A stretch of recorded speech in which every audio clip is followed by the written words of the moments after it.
The old farmhouse sat in the middle of nowhere, deep in the shadow of Black Hollow Forest, just outside a forgotten county road in West Virginia. The building had been abandoned for nearly 70 years, its paint peeling like rotting skin, its windows dark and unwelcoming. Locals whispered about it in hushed tones. Some claimed the land was cursed. Others said the family who lived there vanished without explanation.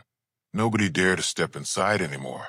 Nobody, except for 6 outsiders who thought it would be a fun getaway. These are 6 characters of the story. Ethan Miller, age 28, the adventurous type.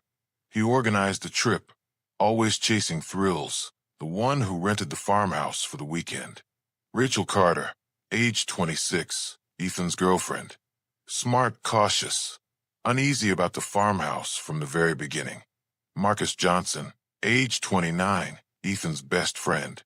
Big personality, jokester, but deep down a skeptic who doesn't believe in the supernatural. Lily Thompson, age 25, quiet and artistic. She paints, loves photography, and wanted to capture the farmhouse for inspiration. David Torres, age 27, medical student. Logical, brave, but haunted by nightmares since childhood. Sophia Clark, age 26, Lily's best friend. Outgoing, bold, and always looking for excitement. The group had been driving for hours, their SUV bouncing along the cracked road as dusk painted the sky in strokes of crimson and gold. "This place is in the middle of nowhere," Sophia muttered, peering out the window at the looming tree line. "That's the point." Ethan grinned. No neighbors, no traffic, no noise. Just us, the stars, and some good memories. Rachel frowned. "Or ghosts," she whispered under her breath, but nobody seemed to hear her. The farmhouse appeared as they rounded a bend, its silhouette framed against the dying light. It looked wrong, too tall, too narrow, its roof sagging like a broken spine. A single windmill beside it creaked in the fading wind, the sound like a groan. Creepy as hell. Marcus laughed nervously. "Ethan, you sure this isn't condemned?" They pulled up in front, headlights sweeping across the weathered porch. The steps sagged under their boots as they carried bags inside. Dust clouded the air, and the smell of mildew and rot lingered in every corner. Lily raised her camera, snapping photos. "This place is perfect," she said softly. "It feels frozen in time." David adjusted his glasses, scanning the old furniture covered in white sheets. "Frozen in death, maybe," he muttered. They chose rooms upstairs, tossing bags onto sagging mattresses. Once settled, they gathered in the kitchen, lit candles, and shared food and drinks. For a while, laughter filled the house. But as night fell and the forest outside turned black, the farmhouse seemed to shift. The walls groaned. Floorboards creaked when no one walked on them. A faint scratching echoed from the attic. Rachel froze, spoon halfway to her mouth. "Did you hear that?" The group went silent. There it was again. Scratching. Slow. Deliberate. Above them. Ethan forced a laugh. Probably a raccoon. But when Lily raised her camera to take another picture, the flash illuminated the hallway behind them, and for the briefest second, she saw a shadowy figure standing at the end of the corridor. When the flash died, the hallway was empty. Her hand trembled. "Guys, I think we're not alone in here." The farmhouse had awakened. The group tried to brush it off, telling themselves it was nothing more than the house settling. But unease clung to the air like smoke. After Lily's unsettling photograph, nobody laughed as easily anymore. They moved back to the living room, where a large fireplace stood cold and empty. Ethan suggested building a fire to brighten the mood, so Marcus gathered wood from outside. The others lit candles, their flames trembling even though the air was still. Rachel sat close to Ethan. "I don't like this," she whispered. "There's something about this place. It doesn't want us here." Ethan squeezed her hand. "It's just a house, Ratch. Old and creaky. That's all." But as Marcus returned with firewood, the front door slammed shut behind him with a thunderous bang. He dropped the logs, swearing. I didn't touch it, he snapped, rattling the knob. The door wouldn't budge. David came over trying. Locked. From the inside. That doesn't make sense, he muttered. Lily stared at the door, her camera dangling from her neck. It doesn't want us to leave, she said quietly. Marcus shook his head. Bullshit. It's just warped wood or something. Still, everyone sat closer together after that. The fire crackled to life, its glow flickering across their pale faces. Shadows stretched unnaturally long across the walls, twisting, bending, moving when no one else did. Sophia tried to break the tension. Okay, let's play a game. Truth or dare. Or ghost stories. Something to lighten the mood. Not funny, Rachel muttered. But Sophia pressed on, daring Lily to take a photo with the flash off, just using candlelight. Lily reluctantly lifted her camera and clicked. The dim light burned an image into the screen. When she looked at the photo, her face drained of color. Everyone looked. On the small display, behind them in the firelit room, stood a figure. Tall, thin, head tilted unnaturally to one side. Its eyes were nothing but black voids. Everyone turned to the empty corner where the figure should have been. Nothing. Just flickering shadows. Delete it, Ethan said firmly, his voice shaking. But Lily couldn't. Her hands trembled as she held the camera. I think it wants us to see it. A sudden crash echoed from upstairs. Something heavy had fallen, shaking the ceiling above them. David stood. Okay, enough. I'll check it out. Don't, Rachel hissed. But Ethan, Marcus, and Sophia followed anyway. The stairs moaned beneath their feet as they climbed into the dark second floor, candle flames threatening to die out. At the end of the hall, a bedroom door swung open slowly, creaking as though pushed by unseen hands. Inside, the sheets covering the furniture were ripped, shredded like claws had torn through them. And on the wall, scratched deep into the wood, were words. Leave before the sun dies. Marcus stepped back. What the hell? Behind them, a hallway groaned. And when they turned, the figure from the photograph was there, standing at the far end. Its head twitched. 1 step, 2 steps, moving toward them. The group screamed, rushing back down the stairs, nearly toppling over each other. They slammed the living room door shut, hearts pounding, as the sound of slow, dragging footsteps echoed above them. The farmhouse was no longer just haunted. It was hunting. The 6 friends huddled in the living room. The fire's glow now their only comfort. Every creak of the house echoed through their bones. Nobody spoke for a long time, each listening to the slow, deliberate footsteps that wandered above them. Rachel broke the silence. We have to leave. Now. I don't care how we can't stay here. Marcus shook his head. The doors jammed, remember? And we're miles from the nearest gas station. Even if we run, where would we go? The windows, David said, his voice steady but strained. We break one, crawl out, and make a run for it. Ethan grabbed a fire poker and led them to the nearest window. He swung hard. The glass cracked, but instead of shattering outward, it cracked inward, as though something on the outside had struck back. The candle flame snuffed out. In the sudden darkness, Rachel screamed. Hands fumbled for matches, a lighter, anything. When Ethan finally relit a candle, the fire revealed a handprint on the inside of the cracked glass. Long, bony fingers, too long to be human. Sophia backed away, trembling. This isn't real. This isn't happening. David forced a breath. It's happening, and we need to keep calm. Lily clutched her camera, refusing to lower it. It doesn't want us to leave, she whispered. It wants us to stay. The group retreated once more to the living room, doors locked, candles flickering. But fear gnawed at them. They knew they couldn't last the night without doing something. Sophia suddenly stood. I'm not sitting here waiting to die. I'm going upstairs. Don't, Marcus snapped, grabbing her wrist. But she yanked free.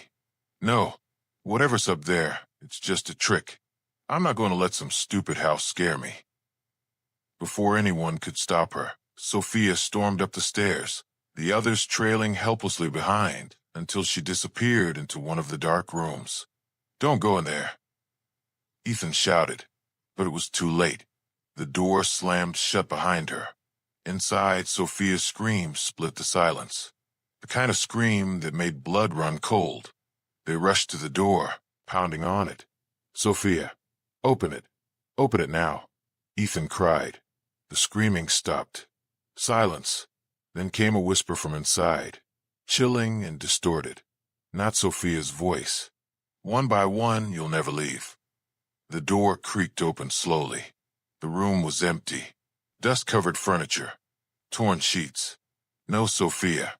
Rachel's voice broke. Where is she?"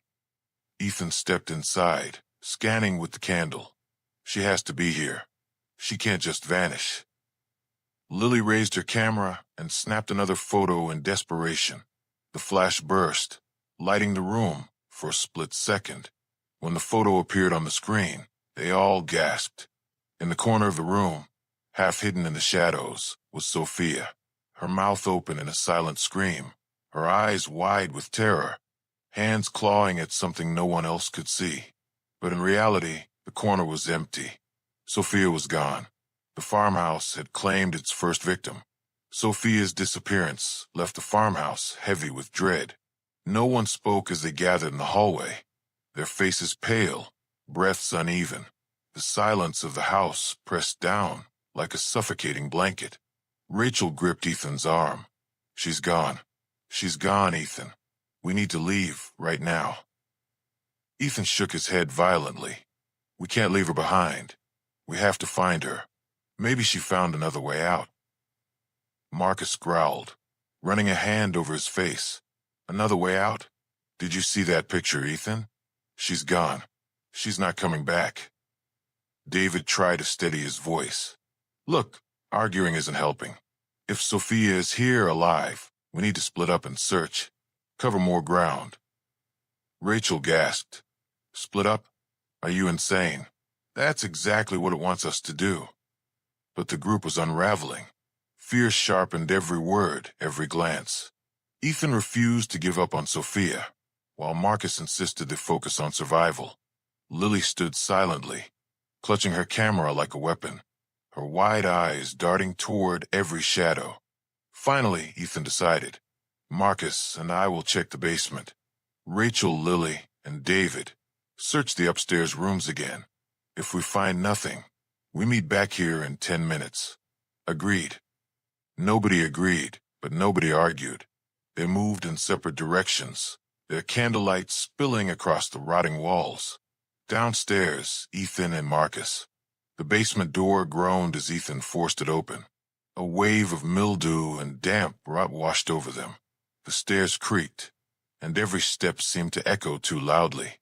Marcus muttered, "This is a mistake," but followed anyway. At the bottom, they found shelves of broken jars, rusted tools, and old furniture shrouded in cobwebs. The smell of something foul lingered, like rotten meat. Then a sound. Breathing.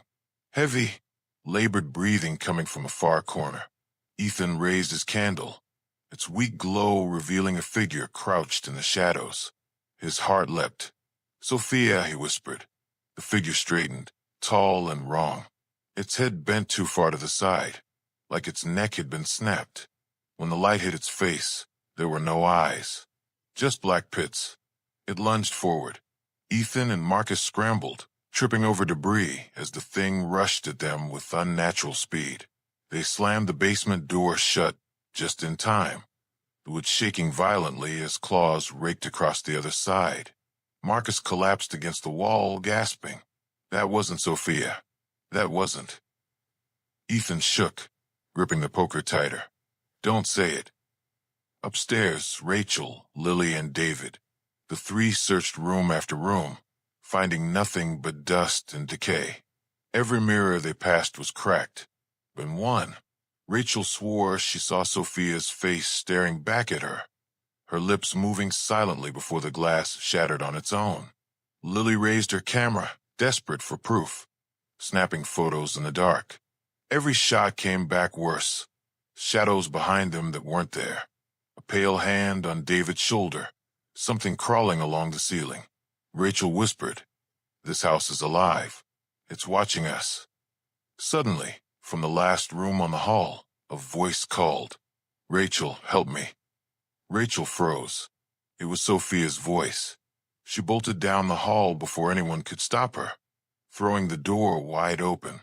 The room was pitch black. Only a single chair sat in the center. On it lay a folded piece of paper. She snatched it up, opening it with trembling hands. The words inside were written in something dark and smeared, something that looked like dried blood. "You're next."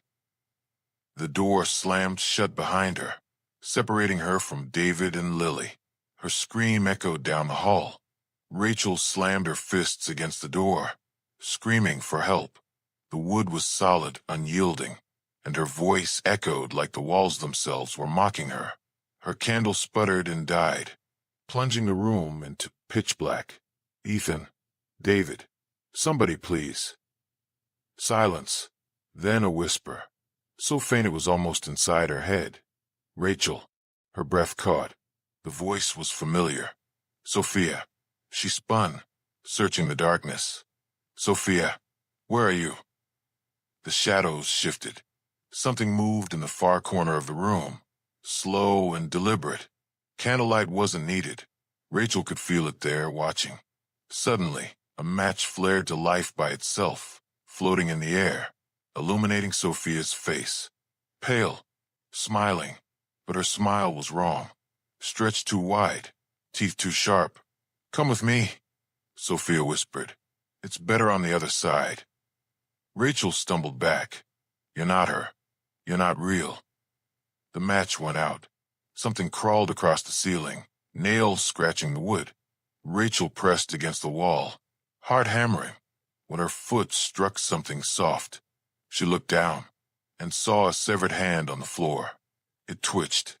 Rachel screamed and kicked it away, but when she looked again, it was gone. In its place was the folded note she had found earlier. The writing on it had changed. Now it read, "Open the door." The knob rattled violently from the inside. Her own hand, against her will, reached toward it. "No, no, stop," she sobbed, fighting for control. Her fingers brushed the handle, and suddenly the door burst open. David and Lily yanked her out, pulling her into the hall. Her face was pale, eyes wide, sweat dripping down her forehead. "What happened?" David demanded. Rachel gasped, clutching her chest. "It had showed me Sophia, but it wasn't her. It wants me to follow." Before anyone could respond, Ethan and Marcus came running upstairs, their faces white as chalk. "There's something in the basement," Ethan panted. "It almost got us." Rachel grabbed his arm, her voice shaking. "It wants us one by one. That's how it works. Sophia's gone, and I was next." Marcus muttered under his breath.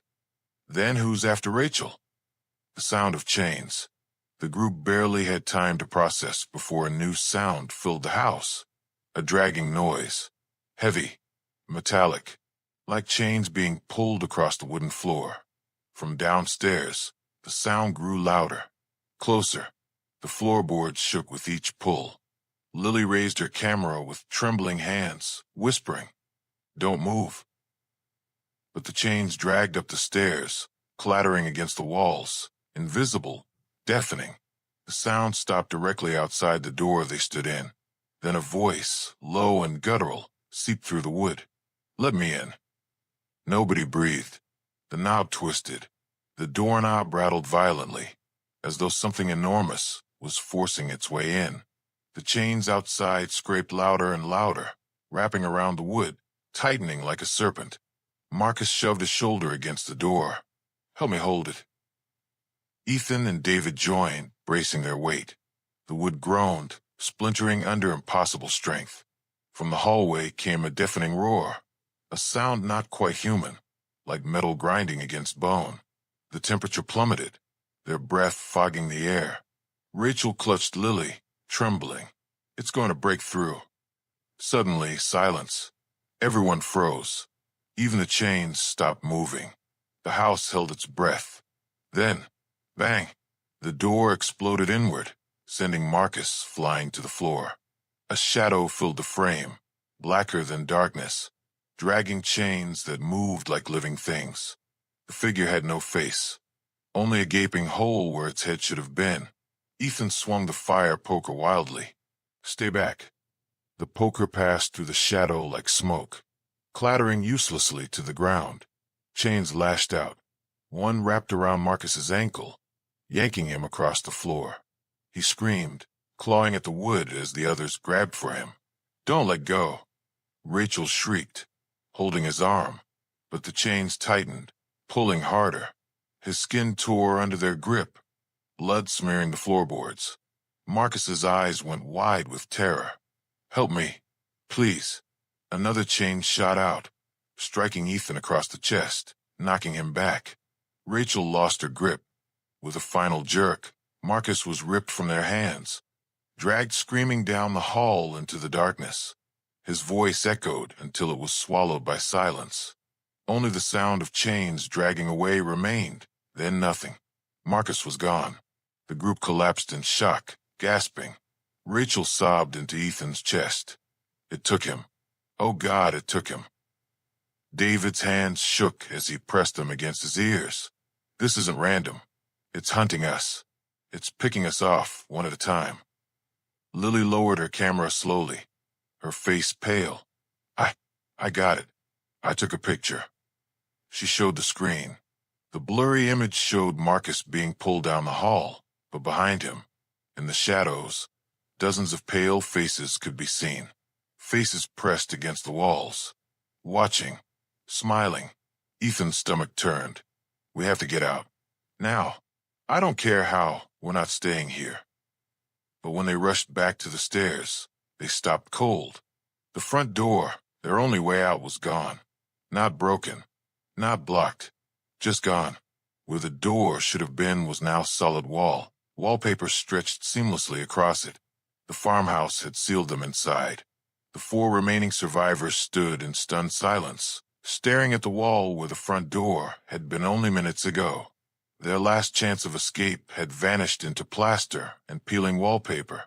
Rachel's voice cracked. It is sealing us in. It won't let us go. David pressed his hands into his hair, pacing. No, there has to be another way. Houses don't just eat their doors. There's a cellar, an attic, windows upstairs. We'll find something. Ethan clenched his jaw. Then we split up again. No wandering off alone, though. Pairs only. Agreed. Nobody argued this time. Ethan and Rachel headed upstairs. David and Lily went toward the kitchen and back hallway. Upstairs, Ethan and Rachel. The upstairs hall stretched longer than before, impossibly so. What had once been 5 doors was now 10, each one identical. The air felt thick, pressing down on them like water. Rachel whispered, "This isn't right. The house is changing." They opened one door after another, empty rooms, stripped bare. But each time they turned back to the hall, the doors behind them had vanished, replaced by endless wallpaper. Ethan muttered, "We're walking in circles. It's playing tricks." As they pressed forward, Rachel stopped suddenly. A child's laughter drifted down the hall, high-pitched, innocent, but warped like it was playing backward. Ethan raised the poker again. "Stay behind me." At the end of the corridor, a small figure stood. A girl in a white dress, hair covering her face. She tilted her head, then lifted a hand and pointed to a door. "Don't follow it," Rachel whispered. But Ethan's body moved without him, legs stiff, dragging toward the door. He fought it, but something pulled. Rachel grabbed his arm, yanking him back. The girl vanished. The door she had pointed to slammed shut on its own. Downstairs, David and Lily. The kitchen reeked of mold and something rotten. Cabinets banged open and shut as though unseen hands rifled through them. David pushed on a back door, but it wouldn't move. He grabbed a chair and smashed the glass. The shards fell inward, but beyond the frame wasn't the forest. It was another hallway, identical to the one upstairs. Lily snapped a picture.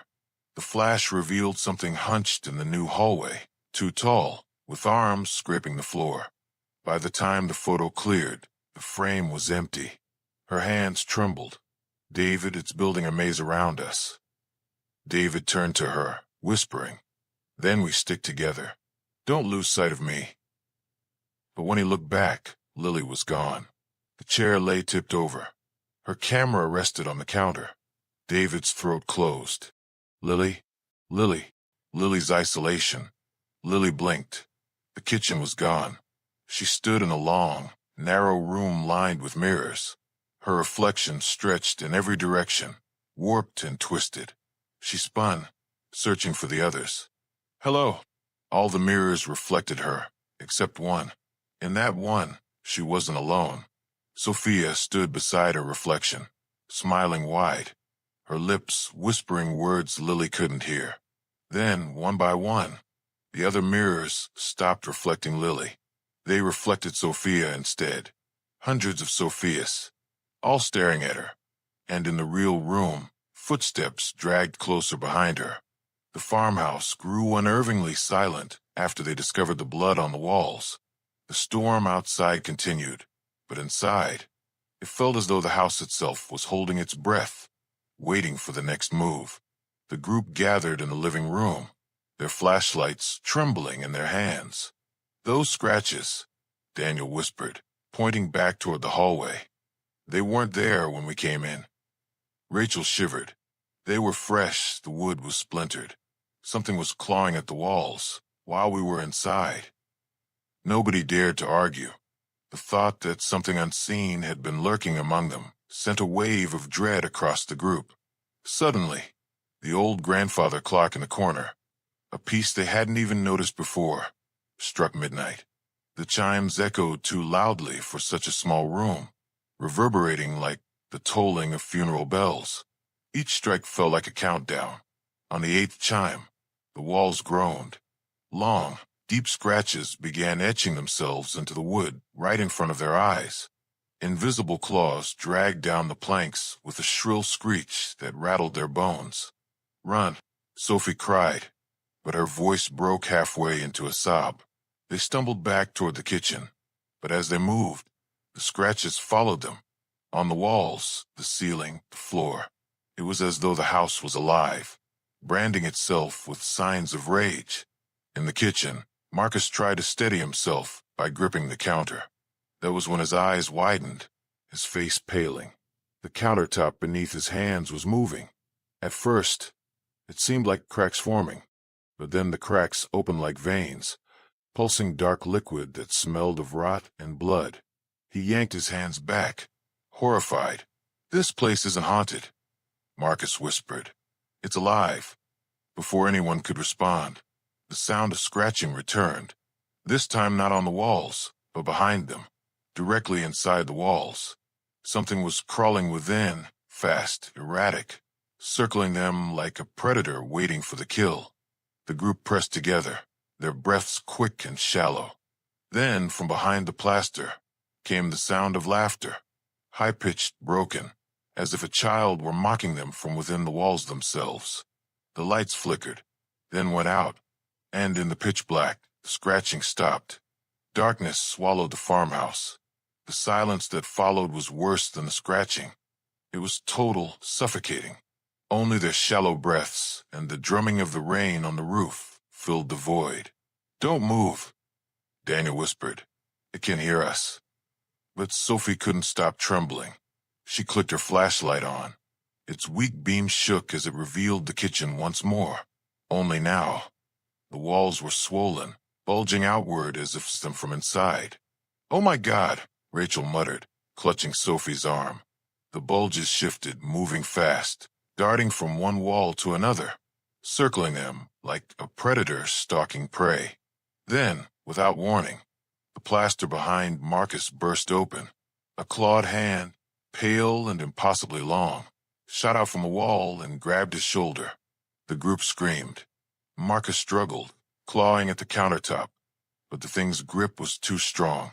He was yanked halfway into the wall, his body folding unnaturally as though the farmhouse itself was trying to swallow him. "Grab him," Ethan shouted, lunging forward. He caught Marcus by the wrists, pulling with all his strength. Rachel and Sophie joined, screaming his name, tears streaming down their faces.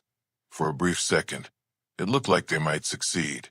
Marcus's chest emerged from the wall, his face twisted with terror. "Don't let go," he begged. His eyes locked on Daniel. "Don't." But then the laughter returned, the same childlike giggle they had heard before. The wall opened wider, revealing a gaping, pulsing void filled with writhing shadows. With a violent jerk, Marcus was torn from their hands. His scream echoed as the wall slammed shut, leaving nothing but deep claw marks in the wood where he had been dragged inside. The farmhouse fell silent again. The four remaining friends stumbled back, trembling. Rachel collapsed against the counter, sobbing uncontrollably. Sophie covered her mouth with her hands, her eyes wide with disbelief. Daniel stared at the spot where Marcus had been. His voice was hollow, almost mechanical when he finally spoke. "It doesn't want us to leave. It's feeding." At that exact moment, the kitchen door slammed shut on its own, the sound of locks sliding into, though none of them had touched it. Then, slowly, the scratching started again, this time from inside the ceiling above them, and something heavy began crawling across the beams, inching toward them. The scratching in the ceiling grew louder, heavier, like claws dragging along wooden beams. Dust sprinkled down, and the entire kitchen seemed to creak under the unseen weight. Ethan raised his flashlight, his hand trembling so badly that the beams shook across the ceiling. "It's right above us," he whispered. Then, suddenly, thud. Something slammed down from above, hard enough to rattle the cabinets. The ceiling bulged, the wood bending unnaturally, and then another thud closer. Step by step, the thing crawled directly over their heads. Rachel let out a strangled sob. "It's hunting us." The bulge stopped right above Sophie. Her eyes widened, frozen in fear. Then, before anyone could react, a clawed hand punched straight through the ceiling, grabbing a fistful of Sophie's hair. She screamed, thrashing as the thing tried to pull her upward through the jagged hole. "Hold her," Daniel shouted, lunging forward. He wrapped his arms around Sophie's waist, pulling against the inhuman strength from above. Blood ran down her scalp where the claws dug in. Ethan grabbed the nearest thing he could find, a rusted cast-iron pan, and swung it with all his might at the clawed hand. The sound was sickening, like metal on bone. The hand let out an ear-splitting screech before retreating back into the darkness above. Sophie collapsed into Daniel's arms, sobbing, blood streaking down her face. The ceiling above them pulsed, groaned, and then went quiet. Rachel clutched Sophie's trembling hands. "We can't stay down here. It knows where we are." Ethan, still holding the pan, looked around wildly. "Then where do we go? Every door is locking itself. The walls are alive. The ceiling's trying to eat us. What's left?" Daniel's flashlight caught the staircase at the far end of the hallway.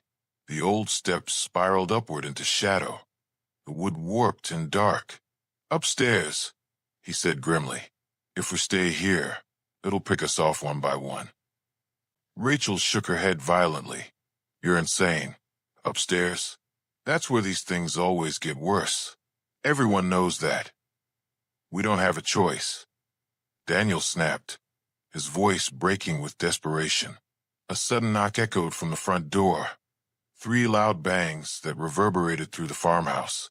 Everyone froze. Did someone just knock? Sophie whispered, horrified. The knock came again, and then a voice, a low, muffled whisper from behind the door. "Let me in. It's so cold out here." The voice was Marcus's. The knock came a third time, slower now, almost pleading. "Please, it's me. Open the door. Don't leave me out here." Rachel clutched Sophie's arm, her entire body shaking. "That's Marcus. It's his voice." Daniel's jaw tightened, His rational mind screamed it can't be him, but the sound was unmistakable. The same tone, the same pitch, even the same way Marcus always dragged out his vowels when he was desperate. Ethan raised the pan like a weapon, his voice trembling. We all saw it. That thing pulled him into the walls.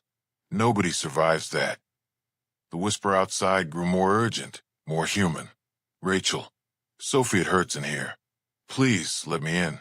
Don't make me stay out here alone. Rachel broke down, tears streaking her face. She started forward, but Daniel grabbed her arm. Don't. It's... Her eyes burned with rage and grief. What if it is him, Daniel?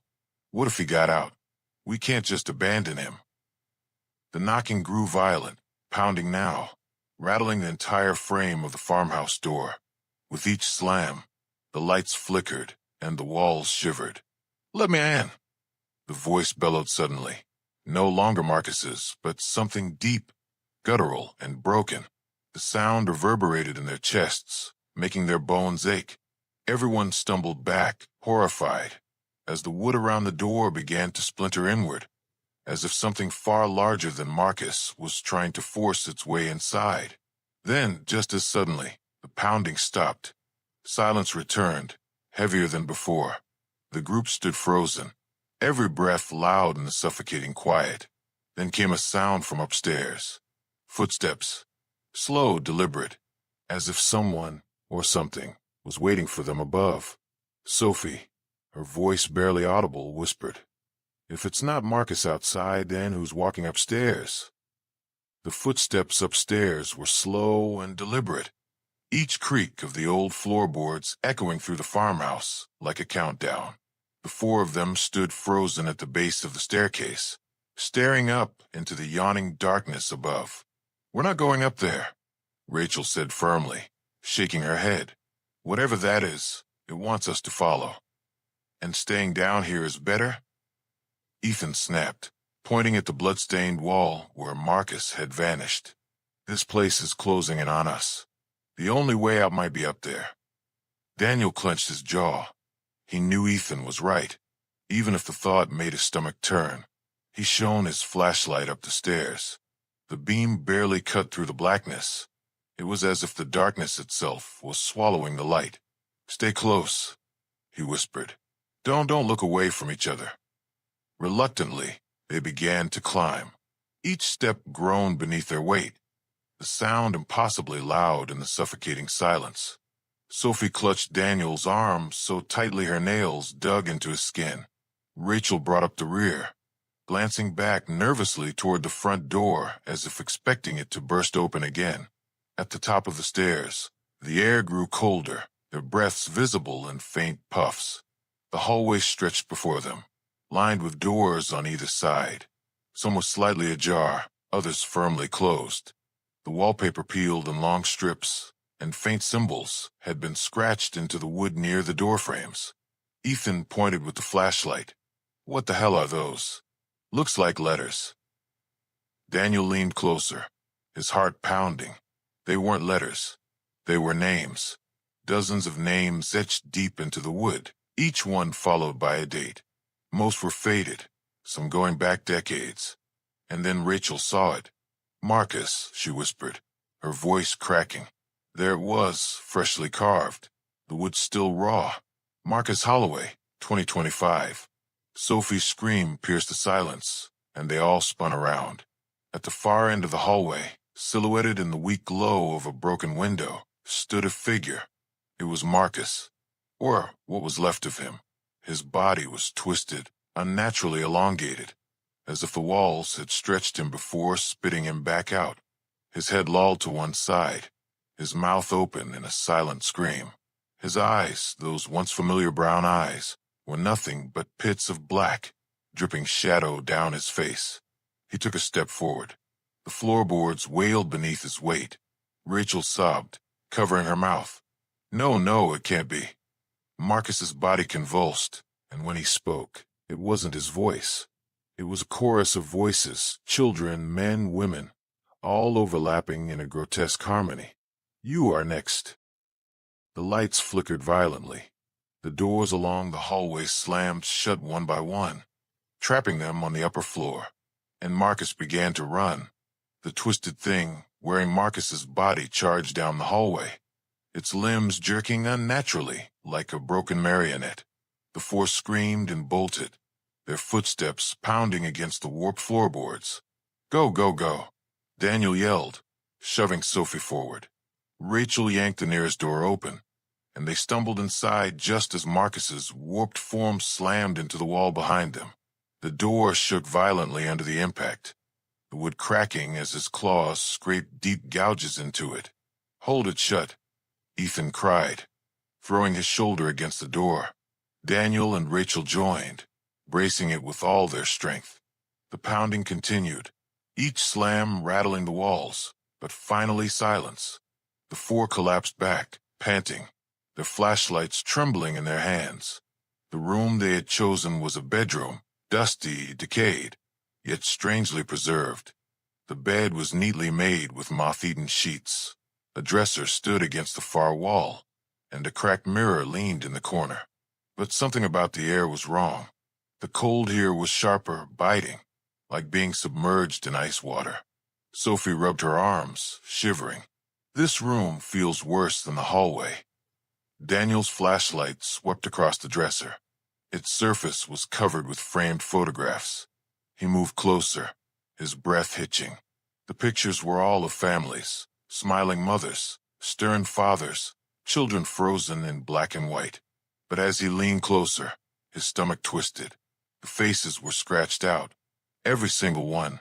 Long gouges torn through the photos where eyes and mouths should be. Rachel gagged. "Oh God, it's like someone didn't want them remembered." Then Sophie let out a sharp gasp. "Look at the mirror." They all turned. The cracked mirror reflected the four of them huddled together. But there was someone else too, standing right behind them. A woman. Her figure was gaunt, her dress old-fashioned and tattered, her face half-hidden beneath stringy black hair. What skin was visible sagged as if rotting, her lips pulled back in a perpetual grin. But when they spun around, the room was empty. The mirror, however, showed her still there. And this time, she raised a finger and pointed directly at Rachel. Rachel's knees buckled, and she screamed. The mirror shattered on its own, shards exploding across the room. At the same moment, the bedroom door burst inward, Marcus's twisted body forcing its way inside. His eyes burned with black fire, his mouth stretched too wide, his scream inhuman. "Run!" Daniel roared. The bedroom door splintered apart as Marcus's twisted form forced its way in, his body bending at grotesque angles that no human should survive. His jaw cracked open wider than a man's skull could allow, releasing a shriek that rattled the broken mirror shards scattered across the floor. "Move!" Daniel bellowed, grabbing Sophie by the arm. The group scrambled toward the far side of the room, but Marcus lunged. His unnaturally long arms swept across the space, slamming Ethan against the wall with bone-jarring force. Ethan gasped, blood running from his nose as he crumpled, dazed. "Ethan!" Rachel screamed, trying to reach him. Marcus staggered closer, his claw-like hands dragging across the walls, gouging deep trenches into the wood. The air reeked of rot, and a chorus of whispers filled the room, overlapping until they became maddening. Daniel spotted the window, its glass cracked and fogged over. The window. "Go!" Sophie didn't hesitate. She ran, grabbing a chair and hurling it through the glass. It shattered outward, shards raining into the night. Cold wind and rain blasted into the room, cutting through the suffocating rot. But Marcus was faster. He grabbed Rachel by the wrist, yanking her back with inhuman strength. She shrieked as her skin blistered under his touch, black veins crawling up her arm like poison. Daniel rushed forward, swinging a broken shard of mirror like a blade. He slashed across Marcus's arm, and to his shock, the creature recoiled, black smoke hissing from the wound as it shrieked. Rachel collapsed free, clutching her burning wrist. Ethan, half-conscious, forced himself up. "Go. I'll hold him." "No," Sophie cried, but Ethan shoved her toward the window. Marcus lunged again, his body jerking like a puppet as his black eyes locked onto Ethan. Ethan grabbed a shard of glass from the floor and raised it like a dagger, his teeth bared. "Come on, you bastard." Daniel, Sophie, and Rachel climbed through the shattered window, the rain soaking them instantly. Behind them, Ethan's scream split the night, cut short, strangled, and then drowned out by the sound of bones breaking. Rachel sobbed uncontrollably as Daniel dragged her into the yard, Sophie stumbling behind. None of them dared to look back. The farmhouse loomed above, its windows glowing faintly as though eyes were watching them leave. But they weren't free. Not yet, because the rain-soaked yard was lined with dozens of wooden crosses, each one with a name carved into it, and 3 of them, freshly cut, bore the names: Ethan Clark, Rachel Davis, Sophie Miller. The rain poured harder, soaking their clothes, plastering hair to their faces as the 3 stumbled into the yard. Their breaths came ragged, steam rising in the cold night air. Rachel froze when she saw the wooden crosses. "No, no, this isn't real," she whispered, running to the nearest one. Her trembling fingers traced her own name carved deep into the damp wood. Rachel Davis, 2025. Sophie let out a strangled sob. "It's already decided. What next?" Daniel grabbed her by the shoulders, forcing her to look at him. "No, it wants us to believe that. That's how it wins." Before Sophie could answer, a low groan drifted through the storm. One by one, the crosses began to shift. The soil beneath them bulged, cracked, and then split open. From the mud, skeletal hands clawed upward. "Run!" Daniel shouted. The 3 bolted through the rows as corpses dragged themselves from the earth. Their hollow eye sockets glowed faintly, filled with the same black fire they'd seen in Marcus. The dead pulled themselves free, farmers in rotted overalls, women in decayed dresses, children with broken dolls still clutched in their bony fingers. Rachel tripped, landing hard in the mud. Hands grabbed her ankle, cold and slick, dragging her toward a half-open grave. She screamed, kicking wildly. Daniel spun and slammed his boot into the corpse's skull, shattering it into black dust. He yanked Rachel up, her sobs mixing with the thunder overhead. There, Sophie pointed through the storm. Beyond the graveyard, a barn loomed, its doors swaying in the wind.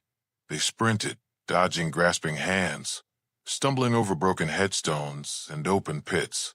The rain turned the mud into a sucking mire, slowing their every step. Behind them, the corpses wailed in unison, a chorus of voices rising to a pitch that split the air like knives. The 3 reached the barn doors and shoved them open. They slipped inside, slamming them shut just as the first of the dead reached the threshold.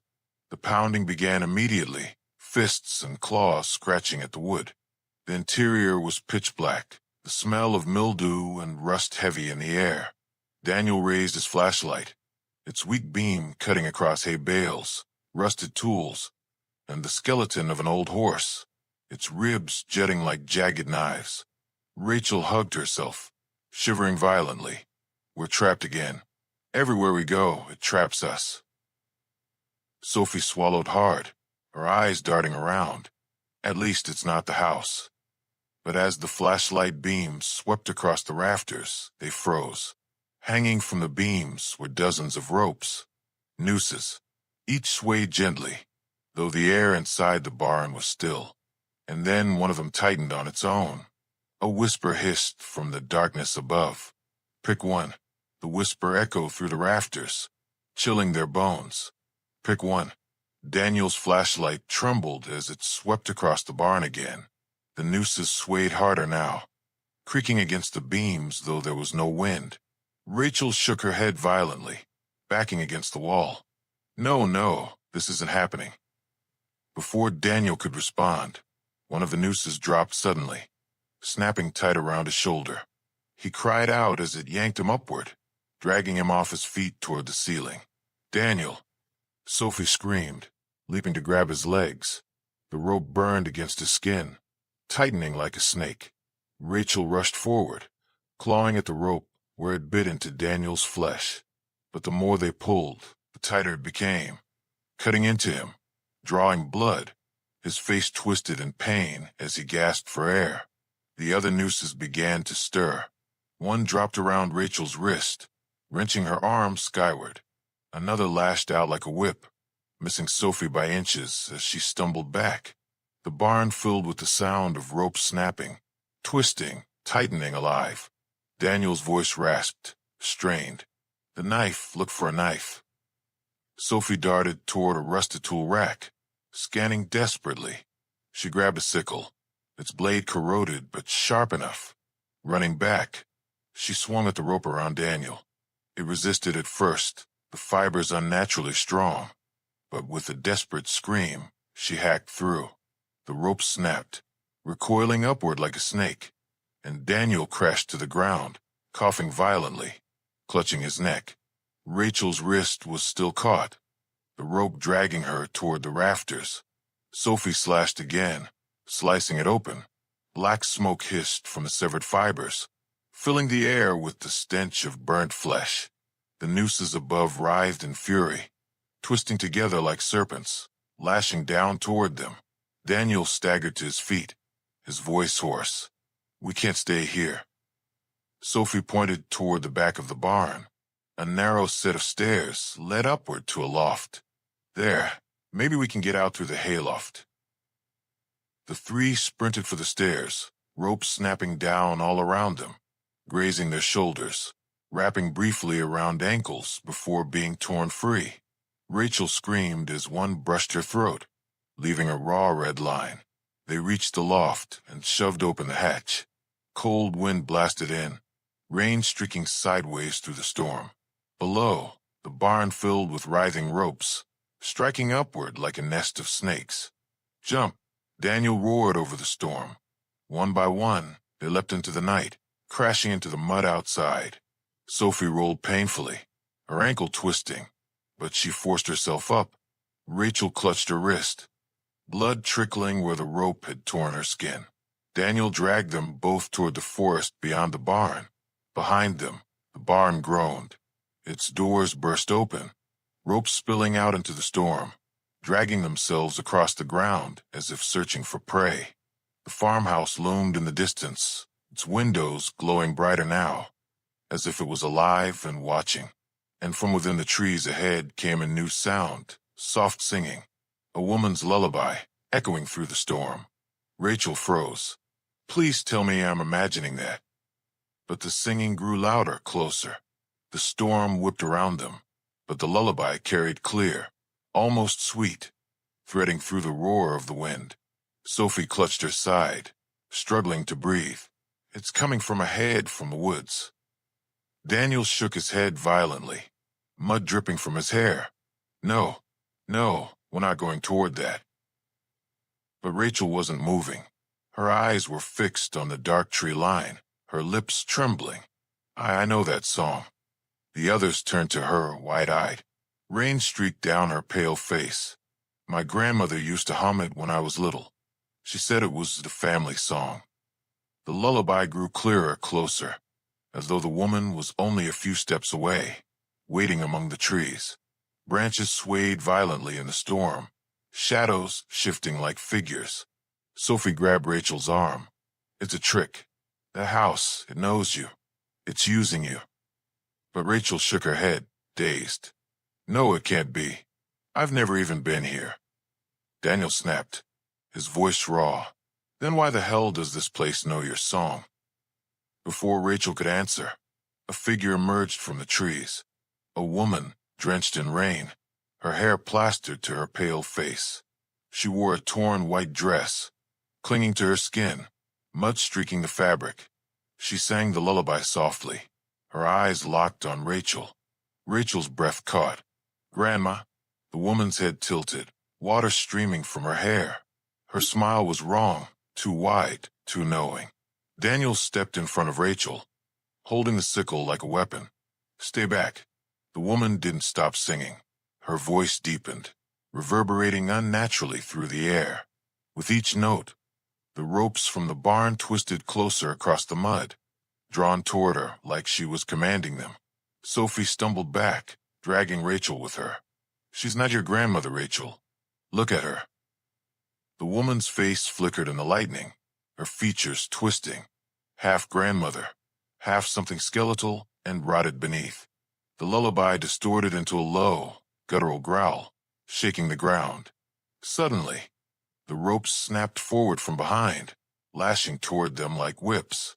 Daniel swung the sickle wildly, cutting one aside, but 3 more coiled around his legs, dragging him down into the mud. Rachel screamed, torn between running and reaching for the figure that looked like her grandmother. The woman's voice whispered now, layered and echoing. "Come home, Rachel. Come home to us." The ropes tightened around Daniel's legs, dragging him face first into the mud. He thrashed, swinging the sickle, but for every coil he cut, 2 more slithered from the darkness. His roar of effort was drowned by the storm. "Daniel!" Sophie cried, pulling at the ropes, her hands burning from the wet, coarse fibers. Rachel didn't move. Her eyes were fixed on the woman, swaying at the edge of the trees.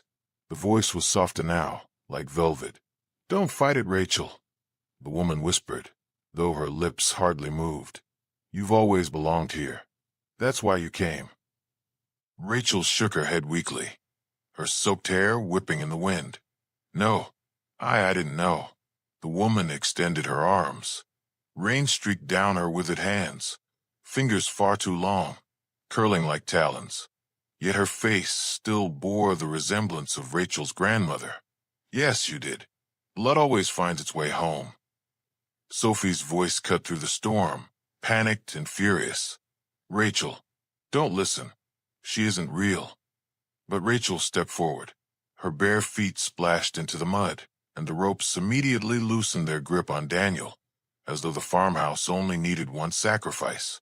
Daniel gasped for air, glaring at Rachel in disbelief. "You're killing us all if you go to her," he shouted hoarsely. The woman in the trees smiled wider, her mouth splitting at the corners until it was far too large for her face. Her lullaby shifted into a chorus of voices, children crying, women wailing, men groaning in pain, all layered together in a nightmarish harmony. Rachel clutched her head, dropping to her knees in the mud. "Stop, please." The woman moved closer, her white dress dragging along the ground, mud soaking the fabric. Her eyes glowed faintly, 2 pits of pale fire. "Step into the trees, child," she crooned, "and it will end." Sophie grabbed Rachel by the shoulders, shaking her violently. "Listen to me. That's not your family. That's death. If you go to her, you're never coming back." Rachel's body shook, torn between Sophie's desperate hands and the dark pull of the apparition. And then, in a voice that was not entirely her own, Rachel whispered, I've been here before." The trees seemed to bend closer, waiting. The storm howled through the clearing, bending the treetops until they nearly touched the ground. Rachel stood frozen between Sophie's trembling grip and the pale figure waiting beyond the tree line. Her lips quivered, her breath forming white clouds in the night air despite the heavy rain. The woman's lullaby warped again, voices overlapping in grotesque harmony. Now the cries of infants mingled with the moans of the dying, every note laced with unbearable grief. Each sound seemed to claw into Rachel's chest, burrowing deep into her heart. Daniel staggered to his feet, his clothes torn and caked in mud, the sickle still clutched in his fist. "Rachel, fight it. That thing isn't your grandmother. It's wearing her face." But Rachel's eyes glazed over, pupils dilated. Slowly she whispered, "She knows me." Suddenly, the ropes that had slackened whipped back into motion. They coiled around Rachel's ankles and wrists, yanking her violently toward the trees. Sophie screamed and held on, nearly being dragged along with her. Mud splattered as Rachel was pulled inch by inch toward the apparition. No, let me go." Sophie howled, digging her heels into the wet ground. Her nails tore against the ropes, but they burned her palms with each tug.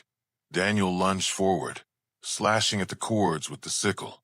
He managed to slice one free, but the others tightened with a hiss, pulling Rachel's body across the ground. Her face smashed into the mud, yet her eyes never left the figure. The woman in white crouched low now, waiting with arms spread like a mother welcoming her child home. Her smile stretched to inhuman lengths, her cheeks tearing until rivulets of black fluid leaked down. Rachel screamed, half in terror, half in longing. The trees opened unnaturally, their trunks twisting aside, as though creating a passage into endless blackness. The lullaby thundered, so loud it shook their bones. Daniel hacked furiously, his breath ragged. "Sophie, hold her tight." Sophie wrapped both arms around Rachel's chest, locking her in place. "You're not taking her. Do you hear me? You're not taking her." For a brief moment, the ropes slackened again, but then the ground beneath Rachel began to split, the mud parting into a yawning hole filled with writhing shadows. From it, pale skeletal hands clawed upward, grasping for her legs. Rachel shrieked, thrashing, her voice echoing with both her own fear and something far older, far darker. The woman's voice carried above the storm. "Blood returns to blood. Flesh returns to the earth. She is mine." Daniel raised the sickle high, lightning flashing across his face. "Over my dead body." Daniel brought the sickle down with a furious scream. The blade ripped through the ropes binding Rachel's arms, the cut echoing like thunder itself. The coils writhed and dissolved into black smoke, shrieking as if alive. But the skeletal hands clawing from the pit gripped Rachel's legs, dragging her downward. Mud sucked her body deeper, her mouth filling with filthy water as she screamed. Sophie clung to her waist, sobbing, refusing to let go. Daniel leapt into the pit, swinging wildly. Bone fragments shattered as the sickle slashed through the grasping hands, the storm's lightning illuminating his every strike. The woman in white screeched, her lullaby turning into a shrill wail. Her face tore open further, splitting until it no longer resembled anything human, only a gaping maw filled with rows of blackened teeth. The trees bent lower, their trunks cracking, as though the forest itself was closing in. "Run," Daniel shouted, his voice raw. "Get her to the car." Sophie dragged Rachel, who coughed and spat mud, her eyes wild and terrified. The ropes tried to coil again, but Daniel intercepted them, hacking and cutting until his arms bled. The woman's voice thundered, shaking the ground. "You cannot take what is mine."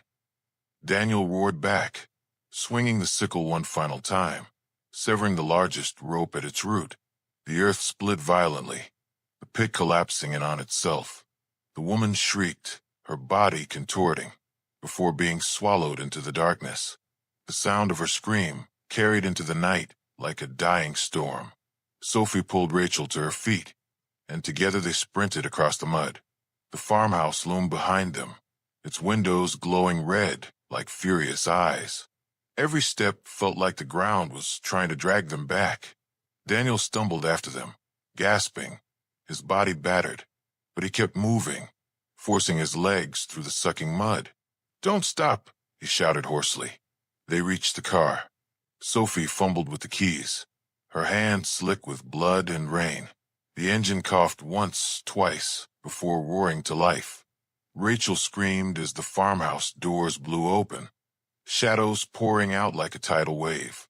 The lullaby rose again, faint but furious, carried on the wind. "Go," Daniel barked, slamming his body into the passenger seat. Sophie floored the accelerator, tires spinning in the mud before gripping. The car tore down the dirt path, trees whipping past in the headlights. Behind them, the farmhouse seemed to shudder, its walls collapsing inward. A monstrous roar erupted, shaking the earth, before silence fell. The storm began to ease, the rain slowing, the thunder fading into the distance. No one spoke for miles. Rachel sat trembling in the back seat, whispering through cracked lips. She knew me, she knew my name. Sophie gripped the wheel so tightly her knuckles whitened. Don't say it. It's over. We survived. But Daniel stared out the cracked windshield, blood dripping from his brow, his face grim. No, it's not over. The house doesn't forget, and it doesn't let go. 2 weeks later, newspapers whispered about the old farmhouse outside Hawthorne, Indiana. Locals avoided the road leading into the woods. Rumors spread about screams heard at night, about a lullaby carried on the wind, about shadows moving in the fields when no one was there. Rachel, Sophie, and Daniel tried to return to their lives in the city, but none of them slept soundly. At night, they swore they still heard the faint hum of that lullaby outside their windows. And every morning, muddy footprints appeared on their doorsteps. The next story is about silent screams of the girls' hostel. These are main characters of the story. Emily Carter, age 21, journalism student. Sharp, curious, often skeptical. The main narrator. Sarah Miller, age 20, Emily's best friend. Nervous, sensitive, believes in the supernatural. Jessica Alvarez, age 22, confident, outspoken, leader among the girls, but hides her own fears. Hannah Price, age 19, the shy freshman, easily frightened, but strangely drawn to the unknown. Dr. Margaret Holloway, age 45, stern hostel warden, secretive about the hostel's past. Detective Mark Sullivan, age 38, local detective with ties to the hostel's dark history. The ghost, Claire Whitmore, a former student who committed suicide 5 years earlier. Her screams were silenced, but every midnight, she tries to force them out again. Before start the story, I request to like and subscribe this channel. Thanks. The girls' hostel stood on the edge of Ashwood, Maine, a small town in the northeastern United States. From the outside, the building looked like an old brick mansion converted for student housing. Large oak trees surrounded it, their branches scratching the windows on windy nights. Locals often whispered about the hostel, but no one ever explained why their voices fell into uneasy silence when it was mentioned. Emily Carter had just moved in for the semester. She loved old architecture and thought the hostel had charm, until the first night. The common hall smelled faintly of mildew and old books. The girls unpacked in their shared rooms. Emily roomed with Sarah, who kept glancing nervously at the dark end of the hallway, where a locked storage door sat. Why is that door always locked? Emily asked Jessica during their first dinner together. Jessica smirked, lowering her voice. They say a girl died behind it, a long time ago. She screamed so loud that people miles away could hear. But here's the thing. No one ever heard her last scream. Sarah's fork clattered against her plate. Hannah looked pale. Dr. Holloway interrupted sternly. That's enough nonsense. This hostel is safe. Go to your rooms.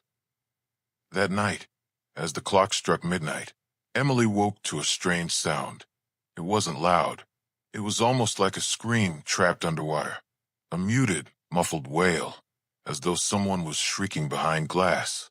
Sarah sat up in her bed at the same time, clutching her blanket. You hear it too? Sarah whispered. Emily nodded slowly. The sound echoed through the hallway, crawling under the doors and seeping into the girls' ears. It wasn't just sound.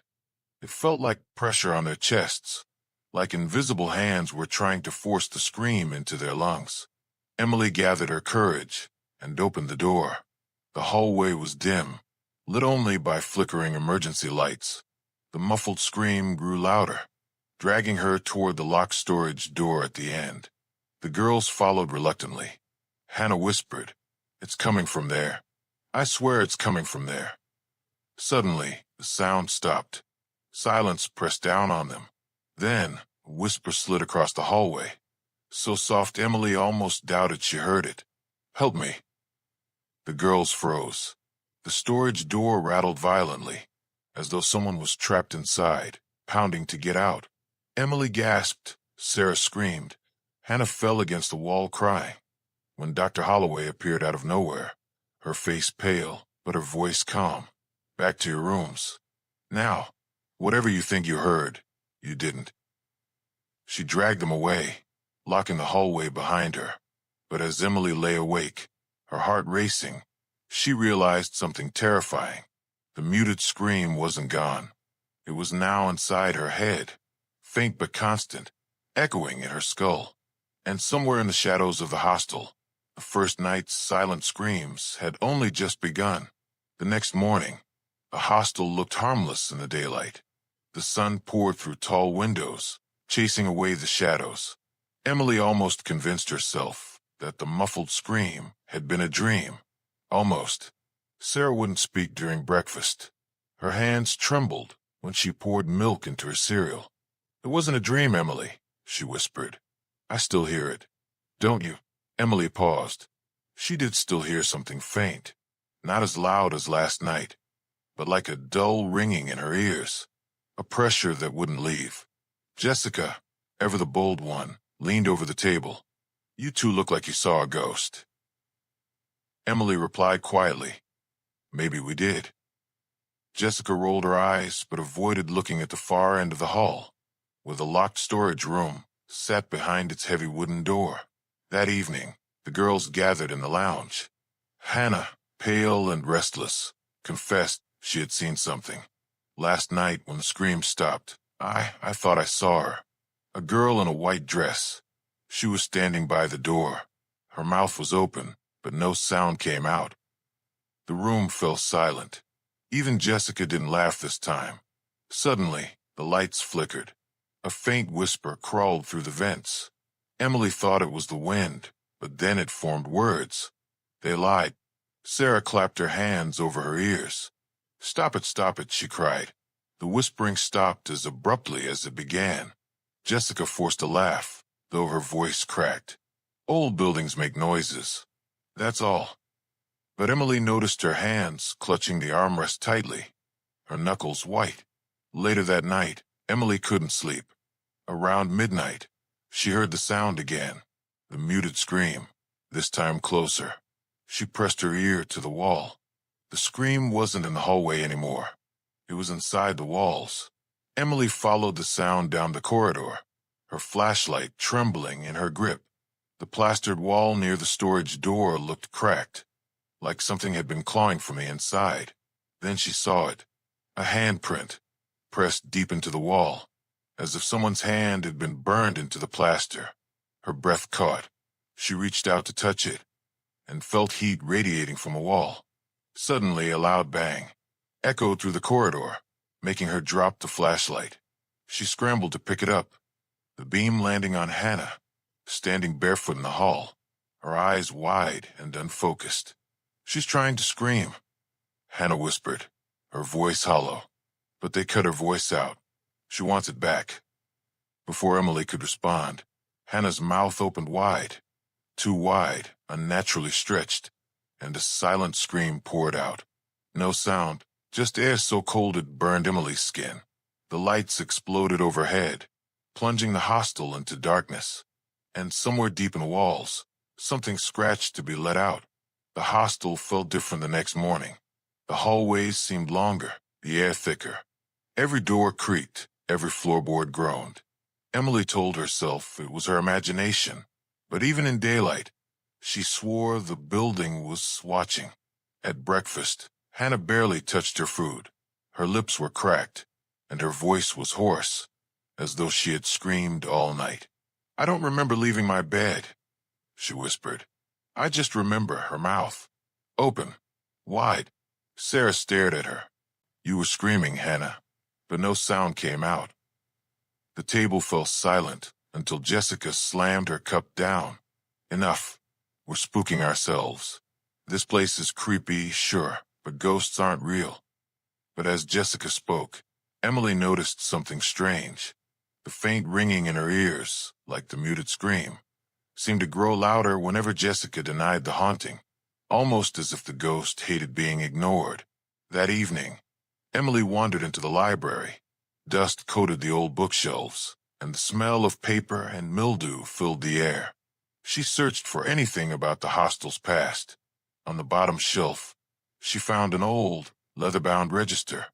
Ashwood Girls Academy, 2017. Flipping through it, her heart stopped at one name. Claire Whitmore, status withdrawn. But a note scribbled in the margin, half erased, read, "Deceased, do not record. Keep silent." Emily's skin crawled. She had heard that name before. Suddenly, a loud thud echoed behind her. She spun around. No one was there. Then came the sound of pages turning by themselves. Books dropped from the shelves. On the open floor, one book landed face up. The page showed a photograph of a smiling girl in a white dress. Claire Whitmore. Her eyes in the picture were scratched out. The air turned freezing. Emily's breath came in white clouds. She heard it again, the muted scream, but now layered with whispers. They cut me open, took my voice, held me. The lights in the library flickered, and in the reflection of the glass case, Emily saw her own face, but with her mouth stitched shut. She stumbled back, slamming the book shut. Just then, Jessica stormed into the library. "There you are. Sarah's freaking out. She says Hannah's gone missing." Emily's blood ran cold. The girls searched the hostel frantically, calling Hannah's name. The muffled scream grew louder with every step, leading them again toward the locked storage room. This time, the door wasn't just rattling. It was breathing, expanding and contracting, as though something inside was alive. Suddenly, a faint scratching sound came from behind the wood.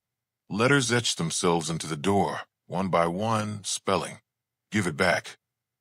Before Emily could react, a piercing shriek filled the hallway. This time not muted, but sharp and real. It came from upstairs. They sprinted to the dormitory, where they found Hannah on her bed. Her eyes were wide open, her throat raw and bleeding as though she'd been screaming nonstop. But no sound came out of her mouth. And written across the wall above her in fresh, jagged letters was a message that made every girl's heart stop. "She has my voice." Hannah lay trembling on her bed, her lips moving, but no sound coming out. Her throat spasmed, as if invisible fingers were choking her voice away. Sarah clung to her, crying, "She's going to die if we don't do something." Sarah shouted. Jessica, pale now despite her bravado, snapped back. "What the hell do you expect us to do? Call an exorcist." Emily's eyes darted to the words carved on the wall. "She has my voice." Who was she? Before anyone could answer, the dorm lights flickered violently. The fluorescent tubes buzzed, then shattered one by one, showering glass across the floor. From the broken bulbs, a thick, black smoke began to seep out, spreading unnaturally fast, curling like living shadows. Hannah sat bolt upright, her eyes rolled back, her body convulsing. Then she lifted off the bed, levitating a few inches into the air. Emily screamed. Sarah tried to pull Hannah down, but the girl's skin burned to the touch. The muffled scream filled the room, so loud it rattled the windows. Suddenly, Hannah's body dropped hard onto the bed. She gasped. Still no sound came out, but on her arms, deep scratch marks appeared, carving themselves in real time. Letters, words, return what was taken. Blood dripped down her skin, soaking the sheets. Jessica staggered back against the wall, her face pale. "This is insane. This isn't possible." The room door slammed shut with a force that made the walls quake. The black smoke thickened, swallowing the light. Then Emily saw her, a figure in the smoke, a girl in a white dress. Her hair hung in wet strands over her face. Her mouth was wide open, but no sound emerged, only that unbearable muted wail, echoing in their skulls.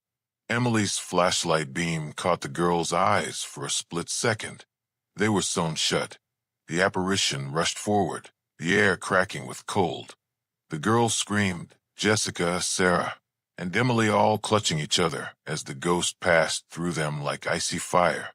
When the smoke finally cleared, Hannah lay still, unconscious. The words on her arms bled slowly, seeping into the mattress. And on the wall, written in what looked like burned flesh, was another message. "Midnight will open my throat." The girls knew what it meant. At midnight, the ghost would finally scream out loud. And when she did, something terrible would happen. The hostel fell silent after Hannah's collapse, but the silence felt wrong, like the calm before a storm. Emily sat by Hannah's bedside, pressing a cold cloth to the carved wounds on her arms. They wouldn't stop bleeding, no matter how many towels she used. Sarah rocked back and forth in the corner, whispering prayers under her breath. Jessica paced, muttering to herself, "We need to call the police. Or an ambulance. Something." Emily pulled out her phone. No signal. She tried the hostel's landline. Dead. It was as if the building had swallowed every connection to the outside world. At 11 o'clock, Dr. Holloway appeared at the door. Her face was pale, her eyes bloodshot. "You girls need to stay in your rooms," she said sharply. "Do not wander. Do not listen to the noises." Emily stepped forward, furious. You knew about Claire Whitmore, didn't you?" Dr. Holloway froze, her lips pressed tight. For a moment, her mask cracked. "There are things better left unspoken," she whispered. "Go back to bed." Then she locked the door from the outside. The girls were trapped. The clock ticked toward midnight. Each second felt heavier. Hannah stirred, her lips moving soundlessly. She clawed at her throat, as if trying to rip something out. And then it began.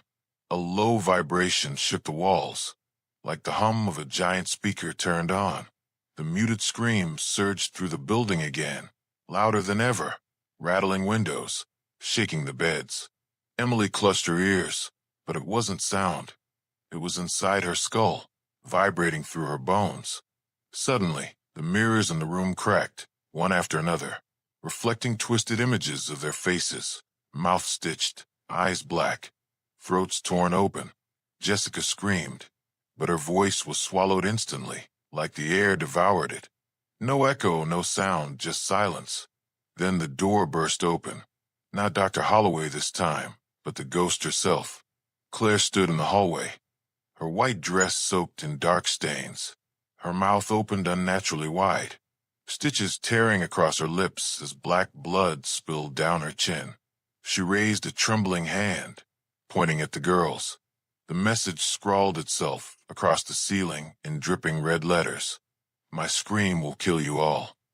The air pressure shifted violently. Books flew off shelves. Beds scraped across the floor. The walls bulged as though the building itself was breathing with her. And then she tried. Claire's jaw cracked as she forced it wider.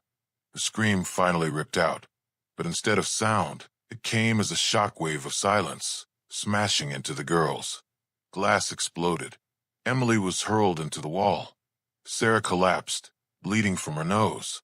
Jessica coughed violently, choking on air that no longer felt breathable. When Emily staggered up, gasping, she saw Hannah floating again, this time higher, her arms outstretched as if crucified. The carved words on her body glowed bright red, and in a voice that was not her own. Hannah spoke. "If she screams, the world will hear, and the world will burn." The lights went out. The scream stopped. Midnight was over, but the warning was clear. The ghost was only testing her power. The real scream was still coming. The hostel was deathly quiet after the midnight attack. Emily wrapped Hannah's arms in torn bedsheets, though the wounds burned through every layer. Sarah sat pale, whispering, "We won't survive another night." By morning, a heavy knock echoed at the main doors. Dr. Holloway hurried downstairs, her voice sharp as she cracked the door open. But Emily and Jessica leaned over the railing above, catching sight of a man in a long coat, Detective Mark Sullivan. He stepped inside with the wary caution of someone who already knew what he'd find. His eyes scanned the hostel's shadowy halls before settling on Holloway. "It's happening again, isn't it?" Holloway stiffened. "You don't belong here." "You should have shut this place down years ago," Sullivan replied grimly, "before more girls got dragged into it." Emily's stomach turned. She hurried down the stairs. "Dragged into what?" Sullivan glanced at her, hesitated, then said, You've heard the screams, haven't you? Every girl who stays here does. But the truth is worse. Claire Whitmore didn't kill herself.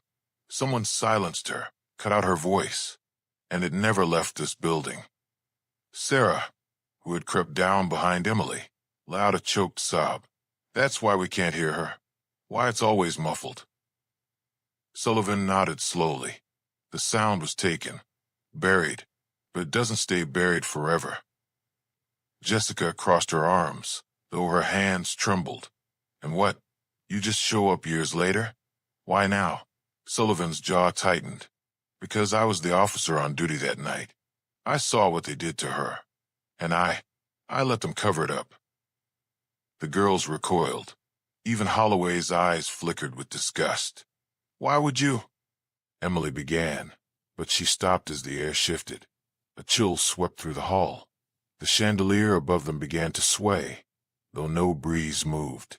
The muted scream started again, low and deep, rattling through their bones. Then the walls began to bleed. Dark streaks seeped down the plaster, forming shapes, words. Liar. Traitor. Sullivan froze, his face pale. She knows I'm here. The front door slammed shut with a thunderous crash, locking tight. The windows darkened, as though night had fallen in an instant. Hannah staggered into the hall, still pale, still voiceless, her arms glowing faintly where the words had been carved. She pointed at Sullivan, trembling violently, and then, with a mouth that opened far too wide, she screamed. No sound came, but the detective was hurled back as though struck by an invisible wave, crashing into the wall so hard the plaster cracked around him. Sarah shrieked. Jessica pulled her away as Sullivan slumped, coughing blood, and in the silence that followed, the ghost's whisper curled through the hall. You buried my scream with him. Now I'll dig it out. Emily's blood turned to ice. If the detective had been part of the cover-up, then the ghost wasn't just haunting them. She was hunting him. Sullivan sat slumped against the cracked wall, his coat soaked with blood. Emily knelt beside him, torn between fear and pity. If you know what happened, tell us. Please. Sullivan's eyes flickered, distant, haunted. His voice was ragged. I tried to forget, but she won't let me. The lights dimmed, the air thickened, and the muffled scream began again, soft, insistent, like the ghost herself demanded the truth be spoken. Sullivan's hand trembled as he pressed it to his chest. 5 years ago, Claire Whitmore reported something terrible. She accused one of the Academy's donors, a man with money, influence. The school board wanted it buried. They wanted her silenced. Sarah gasped. Jessica's face twisted in rage. So they killed her? Sullivan shook his head slowly, eyes wet. They told me to take her back to the hostel. Just scare her. Make her drop it. But when I got here... His voice broke. He coughed blood, and the walls around them began to flicker with ghostly images. Shadows replayed the past. The girls saw it. A younger Claire, standing in the hallway in her white dress, shouting, but no sound came. Her lips moved in desperation, her eyes wild. Several dark figures surrounded her, faceless shadows in the vision. They held her down. A knife flashed. The shadows pinned her as her mouth was cut, blood spilling down her dress. Her throat convulsed as she tried to scream. Only a gurgling silence escaped. The vision flickered, showing Sullivan younger, standing in the corner, watching, frozen, doing nothing. They told me it was suicide, Sullivan whispered, his face gray. They hung her in the storage room, made it look like she'd done it herself. But I knew she died screaming. Emily's stomach turned to ice. Hannah clutched her head, rocking violently, as if Claire's pain was pouring through her. The vision snapped away. The hostel's walls groaned, and the muffled scream rose to an ear-splitting pitch. Blood trickled from Sarah's ears. Jessica pressed her palms against the sides of her head. Suddenly, the storage room door at the end of the hall began to creak open. The chains that had locked it snapped one by one. Emily's flashlight flickered toward it. Inside, the darkness looked alive, and in that void Claire stood, her white dress soaked red, her stitched mouth trembling. But this time her eyes were open, black, bottomless. She lifted her hands, and the voice that was stolen tried once more to tear itself free. Sullivan screamed, an awful guttural sound. He clutched his throat as blood spilled from his mouth. Emily realized in horror. Claire wasn't taking back her own scream. She was stealing theirs. The storm outside refused to end. Thunder cracked across the skies, rattling the fragile window frames of Maplewood Girls' Hostel. By now, the entire dorm was a battlefield of nerves. Every corner seemed alive, every shadow too thick, every whisper too close. That night, they decided to stick together. Elena, Mia, Sarah, Chloe, and Harper gathered in the common room, huddled around flickering candles, desperate for warmth and comfort. No one wanted to be alone anymore. Elena tried to lighten the tension. Maybe it's all just sleep paralysis, collective imagination. People see what they expect to see. But Harper snapped back, her eyes wide with exhaustion. Collective imagination doesn't drag mirrors out into hallways, Elena, and it doesn't slam doors hard enough to break locks. The room fell silent. That's when Sarah noticed something chilling. The tall standing mirror in the corner, an antique relic the hostel had always had, wasn't reflecting them properly. The candlelight glowed normally on their side, but in the reflection, it seemed darker, like the mirror belonged to another world. Mia leaned forward, squinting. Do you see that? In the mirror, behind their reflections, a figure stood. A girl, hair matted over her face, her mouth wide open in a silent scream. Elena gasped and grabbed Chloe's arm. It's her. Chloe's lips trembled. Jennifer. The reflection girl lifted her hand and placed it against the inside of the glass. Slowly, a bloody palm print spread across the mirror surface, but only inside the reflection. On their side, the glass remained smooth and untouched. Sarah couldn't breathe. She's trapped. But then the unthinkable happened. Her scream, muffled and distant, escaped the mirror. It was faint at first, like a distorted radio frequency, but it was growing louder. The candles began to flicker violently. The air turned ice cold, and before anyone could move, Harper was pulled forward by an invisible force, her body slamming against the mirror. Her reflection was yanked out of sync, her mirrored self grinning while she cried in terror. No, no, no. Harper shrieked, clawing at the glass. The others tried to pull her back, but it felt like the mirror itself was sucking her in. Her reflection's grin widened, blood dripping from its mouth. With one final heave, they pulled Harper away. The mirror cracked down the middle, and the reflection dissolved into darkness. But Harper was not the same. She sat trembling on the floor, eyes glazed over, whispering one phrase over and over. She screamed in my head, she screamed inside me, she screamed inside me. The others exchanged horrified glances. For the first time, they realized that Jennifer's silent scream had found a new vessel, and Harper was no longer alone in her own body. Harper hadn't spoken in her own voice since the mirror incident. She sat in the corner of their room, rocking back and forth, muttering fragments of sentences that weren't hers. The glass, the ropes, the silence. They covered it, they buried me. You'll hear me soon. Mia stayed up that night, watching Harper. Her roommate's eyes no longer looked alive. They seemed to belong to someone else entirely. By morning, the girls decided they had no choice. They needed to uncover what had happened to Jennifer, why her scream was silenced, why she still haunted them. Sarah remembered something her grandmother once told her. Old buildings hide their sins in the basement. The problem, Maplewood Girls' Hostel had no basement. At least, not according to the blueprints posted on the wall in the manager's office. But Chloe, trembling with both fear and determination, insisted. Then why does the floor plan skip the numbering? Rooms 1 through 50, but 13 is missing. And in the oldest yearbook photos, There was a basement door in the common room. It's gone now. That night, with the storm still clawing at the windows, they searched. They pulled furniture away, tapped along the wooden panels, listened for hollow sounds. Finally, Elena pressed her palm against a section of wall behind the vending machine. It groaned faintly. Her heart pounded. This isn't solid. It's been covered up. With a surge of adrenaline, the girls shoved the vending machine aside. Beneath chipped wallpaper, they found the outline of a door, sealed shut with wood planks and rusted nails.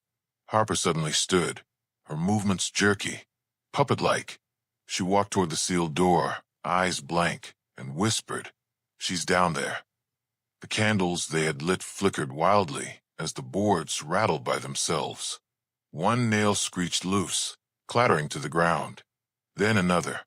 The girls screamed, backing away, as the invisible force tore open the doorway, revealing a staircase descending into complete darkness. A smell of rot and mildew wafted up, so thick it made their throats burn. Mia gagged. "What the hell is this place?" Sarah clutched her cross necklace. "This is where Jennifer wants us to go." Harper's lips curled into a smile that wasn't hers. "She's been waiting for us." And with that, she stepped down into the abyss. One by one, against every ounce of reason, the others followed, the air growing colder with each step. When they reached the bottom, the weak beam of Chloe's phone flashlight revealed what had been hidden all these years. A long, underground corridor lined with rusted lockers, graffiti scratched into the walls. At the very end, a heavy metal door with bloody fingernail marks raked across it. Elena whispered, trembling, "This is where Jennifer's scream died." And then the sound came, a muffled wail, echoing from behind the door. The underground corridor seemed to press in on them, as if the very walls were breathing. The muffled wail behind the metal door grew louder, like a voice screaming underwater. Chloe's phone flashlight shook in her hand. We shouldn't open it. Whatever's inside was locked away for a reason. But Harper stepped forward, her face pale, her eyes glowing faintly with something inhuman. Her voice was a blend of hers and another's, Jennifer's. "You can't stop it. It's time she's heard." Mia grabbed her arm. "Harper, don't." The moment Mia touched her, she was thrown back by an unseen force, crashing into the lockers. One popped open, spilling rotten books, cracked binders, and a clump of hair tied with a blood-stained ribbon. The girls screamed, scrambling closer together. Sarah, her voice quivering, pulled out a small silver cross from her pocket. She pressed it against the metal door. For a brief moment, the muffled scream silenced. Then, with a screech that rattled their bones, the cross grew hot in her hand and flung itself across the room. The door trembled violently. Rust flaked off in chunks, revealing streaks of dried crimson beneath. Elena whispered, "It's not locked with nails. It's locked with her pain." The muffled wail grew sharper, clearer. They could almost make out the words now. "They silenced me. Let me out." The handle turned by itself. Chloe cried out, "No. Don't open it." But it was too late. The door swung inward with a deafening screech. Inside was a small, concrete cell. The smell hit them first, rot, mold, iron, and something far worse, death. In the center lay a rusted chair bolted to the floor, leather straps dangling. Around it, chains littered the ground, tangled like vines. The walls were covered with desperate scratch marks, layer over layer, some deep enough to expose the brick underneath. And in the corner, slumped against the wall, was a figure. A girl.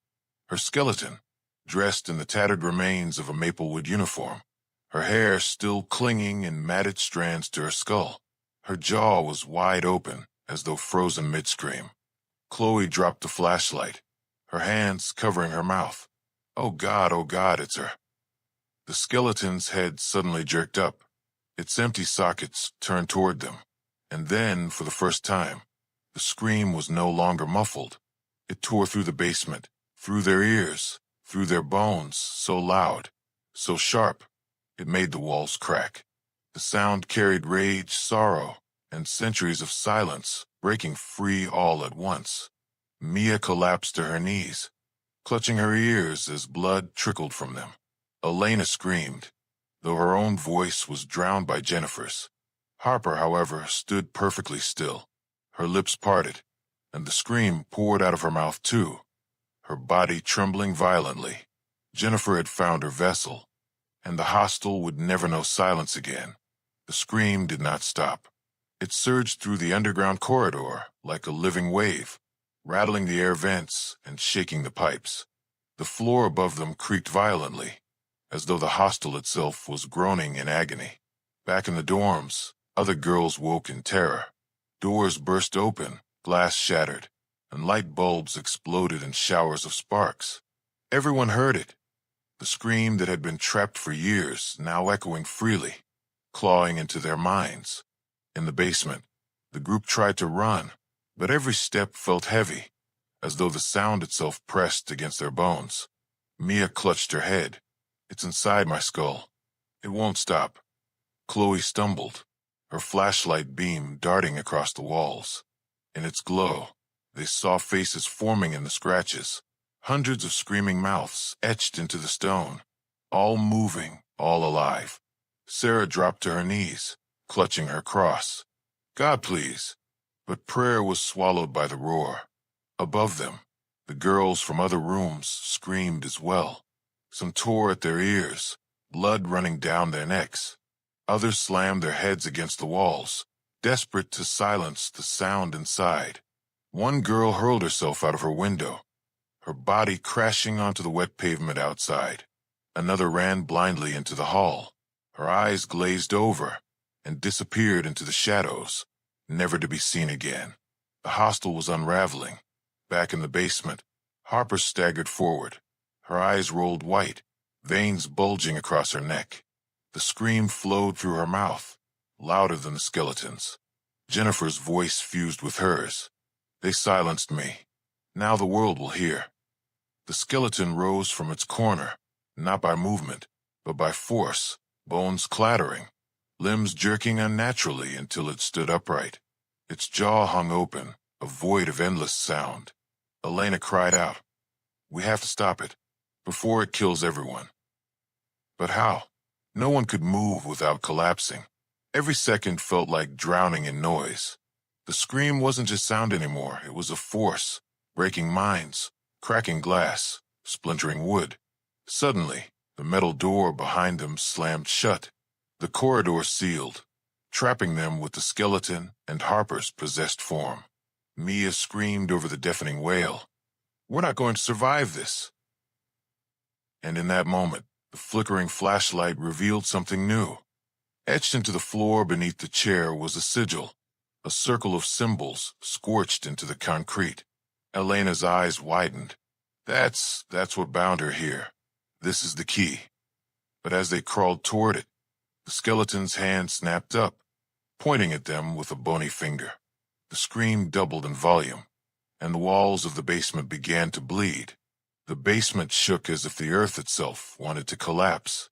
The scream tore through every corner, no longer just sound but a suffocating weight. The walls seeped with thick, black ooze that trickled like veins. Elena crawled forward, gasping for air. Her eyes locked on the strange sigil scorched into the floor beneath the chair. The marks were old, burned deep into the concrete, circles, intersecting lines, and jagged runes that seemed to pulse with a faint glow under the flickering flashlight. It's not just random symbols," she cried over the noise. "This is a binding ritual." Mia staggered closer, her hands trembling. "Binding her to this room?" "No," Elena's voice cracked. "Binding her scream." Chloe's stomach dropped. "Then whoever did this, someone didn't just silence Jennifer, they used her. They trapped her pain to fuel something else." The skeleton lurched forward, jaw still gaping, its scream echoing through Harper's mouth as well. Harper's body jerked violently, blood trickling from her ears and nose, her voice layered with Jennifer's. "Break the circle, free me, or I'll make you bleed like they did." Sarah, clutching her cross with white knuckles, shook her head. Don't listen. That's not freedom, that's damnation. The sigil pulsed brighter as the scream grew louder, vibrating through their bones. Cracks spread across the floor, glowing with molten light, as though the ground itself would split open. Mia pressed her hands over her ears, sobbing. We can't survive this. What do we do? Destroy it or complete it? Elena's eyes darted between the skeleton and the circle. Her gut told her the truth. Destroying the sigil would unleash Jennifer fully, with no restraint. Completing it might silence her, but it could also kill them in the process.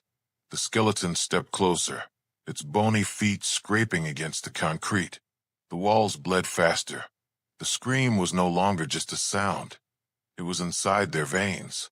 Elena grabbed a shard of glass from the shattered flashlight cover, raising it above the glowing sigil. Her voice cracked as she screamed, "Either we finish this, or we all die tonight." She slashed the glass across the runes. The scream changed instantly, warping, twisting into a shriek of rage. The skeleton's bones rattled violently. Harper collapsed to the ground twitching, and the circle erupted in flames. The sound didn't stop.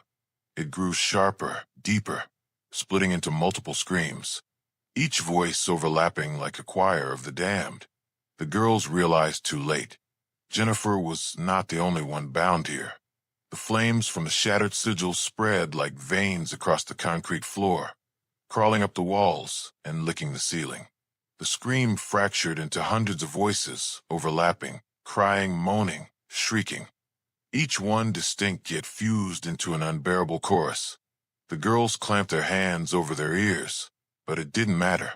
The voices weren't just in the room anymore. They were inside their heads. Mia stumbled back, her eyes wild. It's not just Jennifer, there are others. The skeleton convulsed violently before collapsing into a heap of bones.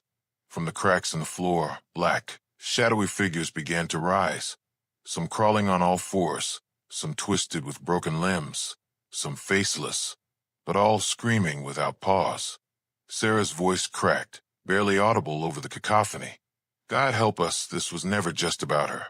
They'd buried dozens down here. Chloe's flashlight flickered again, revealing the carvings on the walls and horrifying detail names. Hundreds of them, etched deep, almost gouged into the stone. Beneath every name was a handprint, some small like children, others large and claw-like. Elena realized the truth with a sickening drop in her stomach. Jennifer was only the loudest, the rest were silenced with her. One of the shadows lunged, its mouth stretched impossibly wide, swallowing half the room in darkness before recoiling. Another clawed at Sarah's leg, leaving icy burns on her skin where it touched. Harper stirred on the ground, her eyes snapping open. But they weren't Harper's eyes anymore. They were black voids, endless and hollow. She stood, her body jerking like a broken puppet, her mouth opening unnaturally wide. From her throat, dozens of voices poured out all at once. You freed us, now you will suffer as we did. The overhead pipes burst, spewing water as the building groaned. Above them, they heard the hostel descending into chaos. Girls screaming, doors slamming, glass shattering as the spectral voices spread through every hallway. Chloe backed toward the stairs, tears streaming down her face. We have to get out. Now. But the staircase was no longer there. Where the steps had been, there was only a wall of writhing black hands, reaching, grasping, pulling themselves free from the void. The basement had become a prison of screams, and there was no way out. The chorus of screams spread upward, infecting the hostel floor by floor. Doors slammed open by themselves, windows shattered outward, and the air became so heavy with noise it vibrated in the lungs. Girls ran through the halls in blind panic, but the shadows were faster. One girl was dragged by her ankles into a darkened room, her nails scraping bloody lines along the floor until she vanished.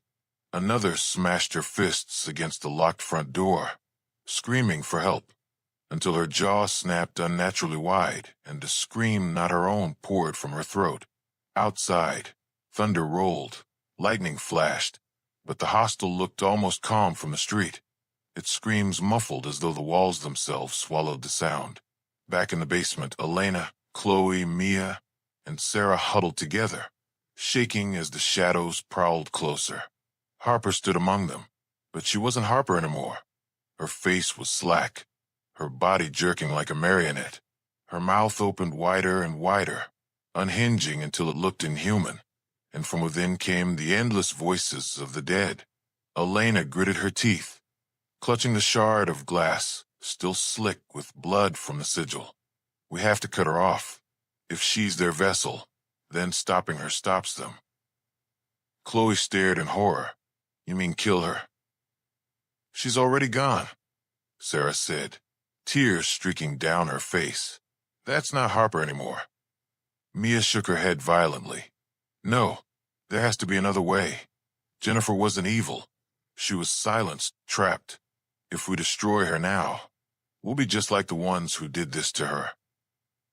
The shadows surged closer, their mouths stretching into impossible shapes. Their screams grew sharper, slicing through the air like blades. The girls felt their vision blur, their bodies weakening as the sound stole their breath. Elena raised the shard, her hand trembling. We don't have time. If we don't do something, none of us make it out alive. But before she could strike, Harper's body froze. Her head tilted unnaturally to the side, and in the midst of the choir of screams, one voice separated itself. A girl's voice. Clear, broken, desperate. Help me. It was Jennifer. The basement fell still for a split second.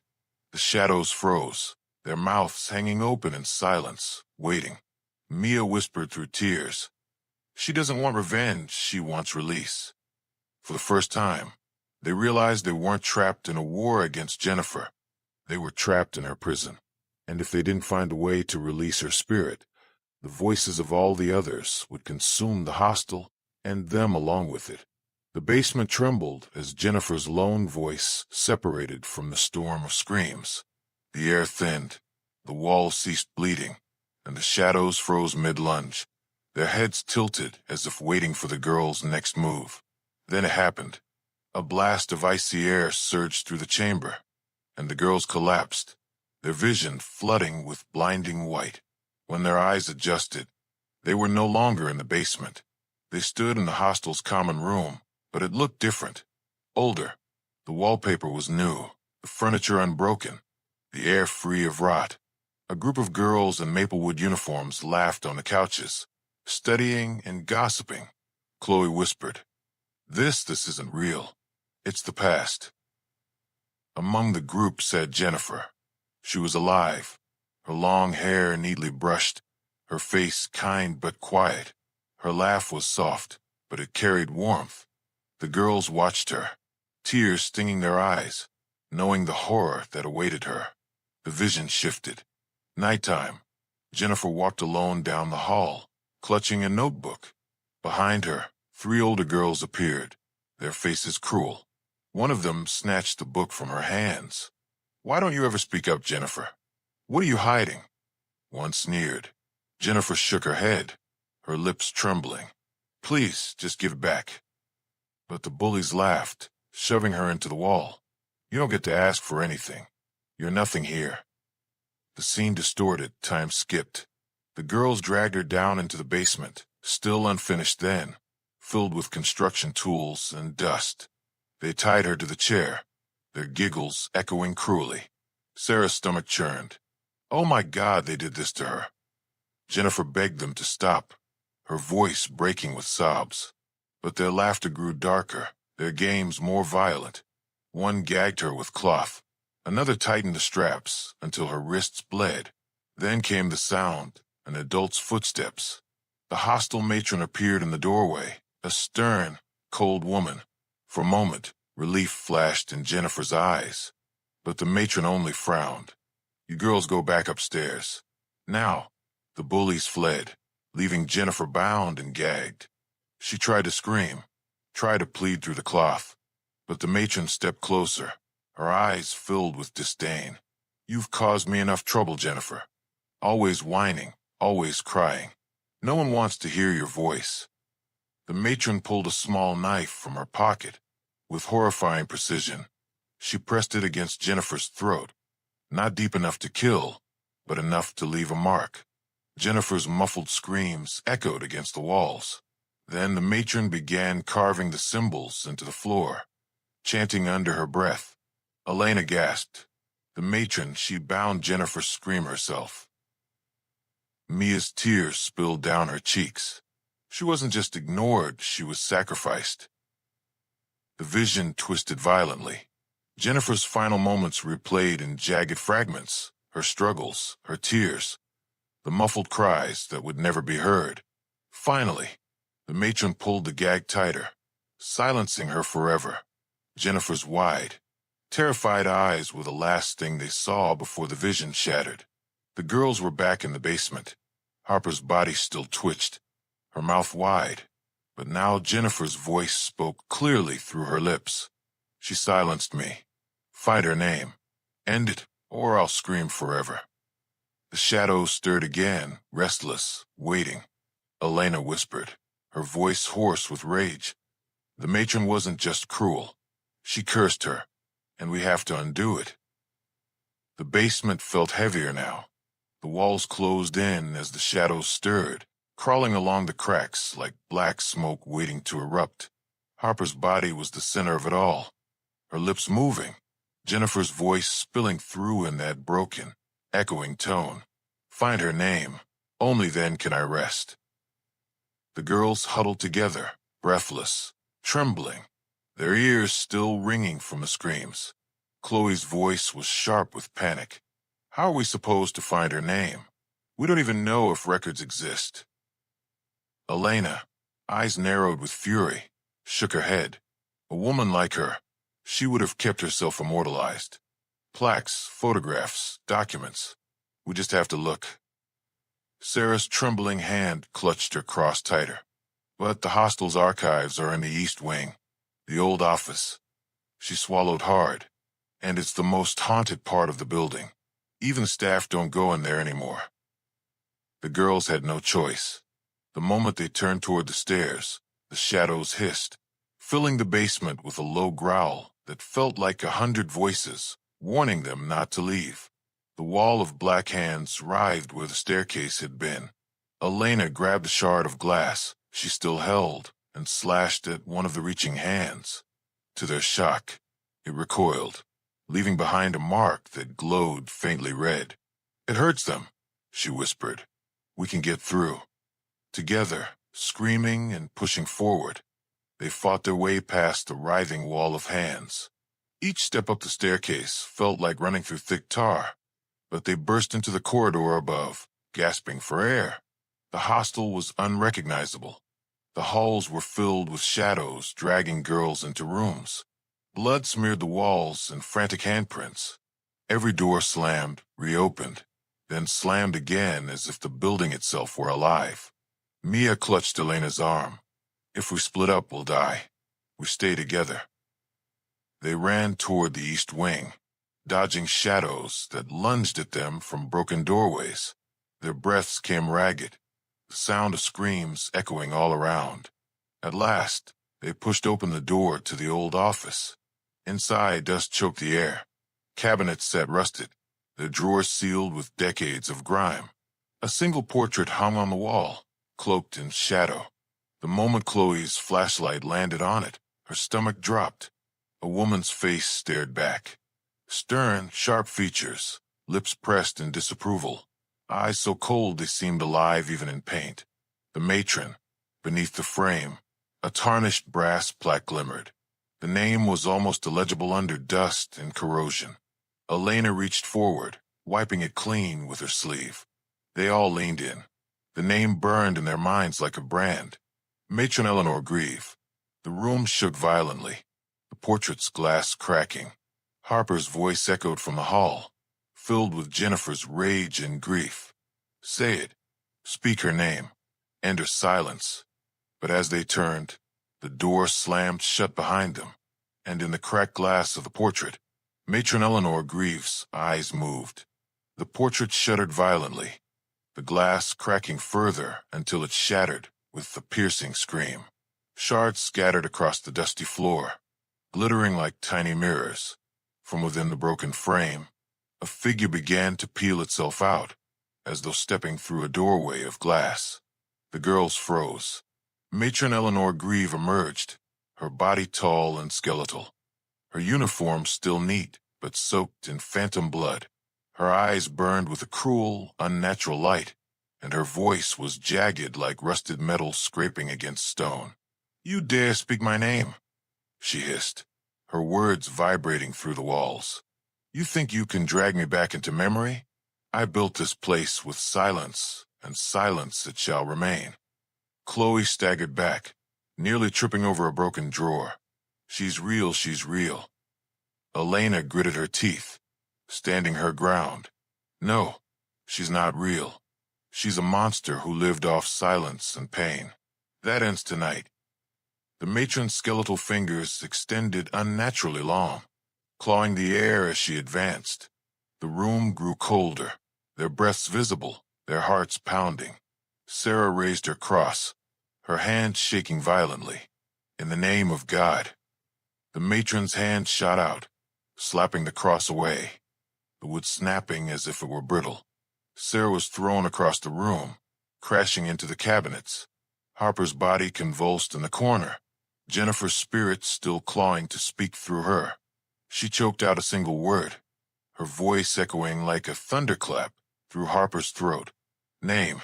Mia understood first. "We have to say it. Say her name out loud. Together." The matron's head snapped toward her, eyes glowing brighter. "Silence," she roared, and the shadows on the walls lashed out like whips, wrapping around Mia's arms and legs. She screamed as the darkness tried to drag her into the floor.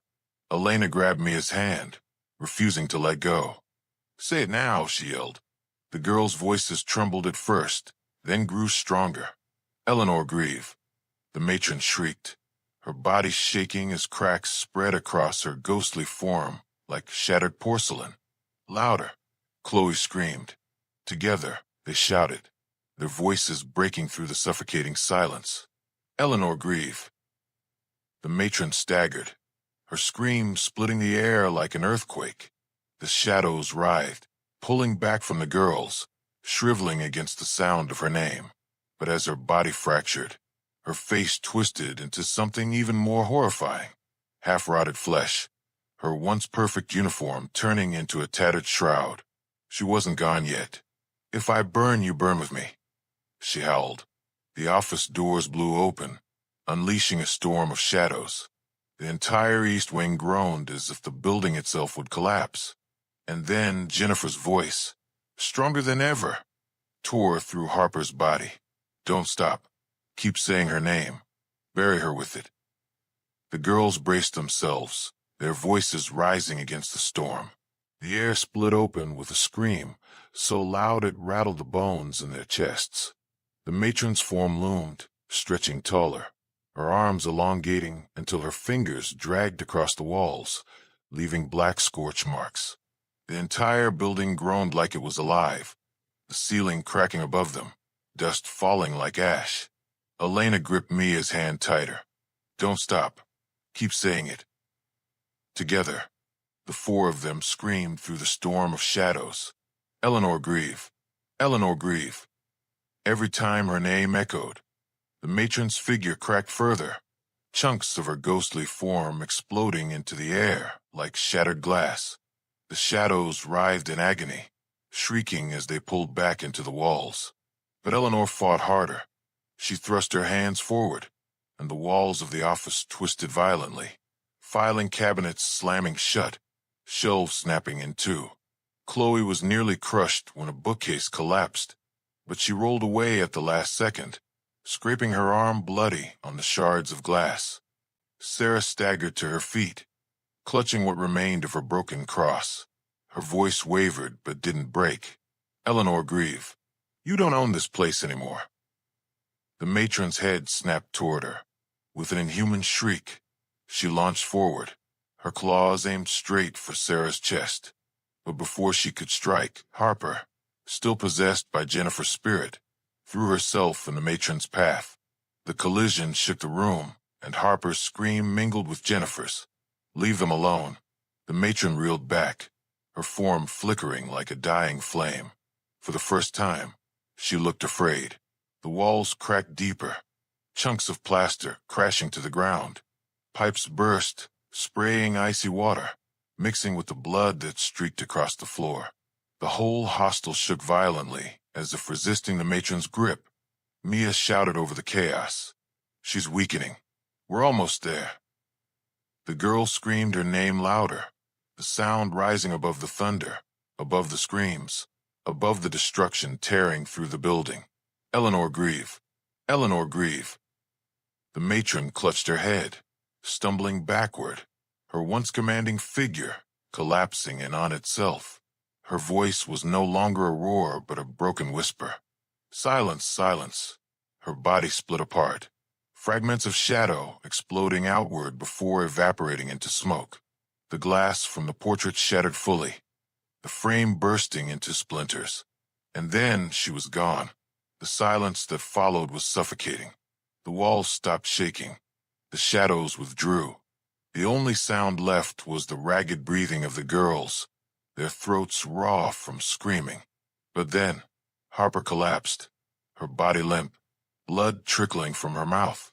Jennifer's spirit flickered around her like faint white smoke. The girls rushed to her side as her chest rose and fell shallowly. Jennifer's voice whispered, fading fast. "Thank you. But one of us must stay here. One of us must keep the silence broken, or she will return." The girls stared at one another, realizing what she meant.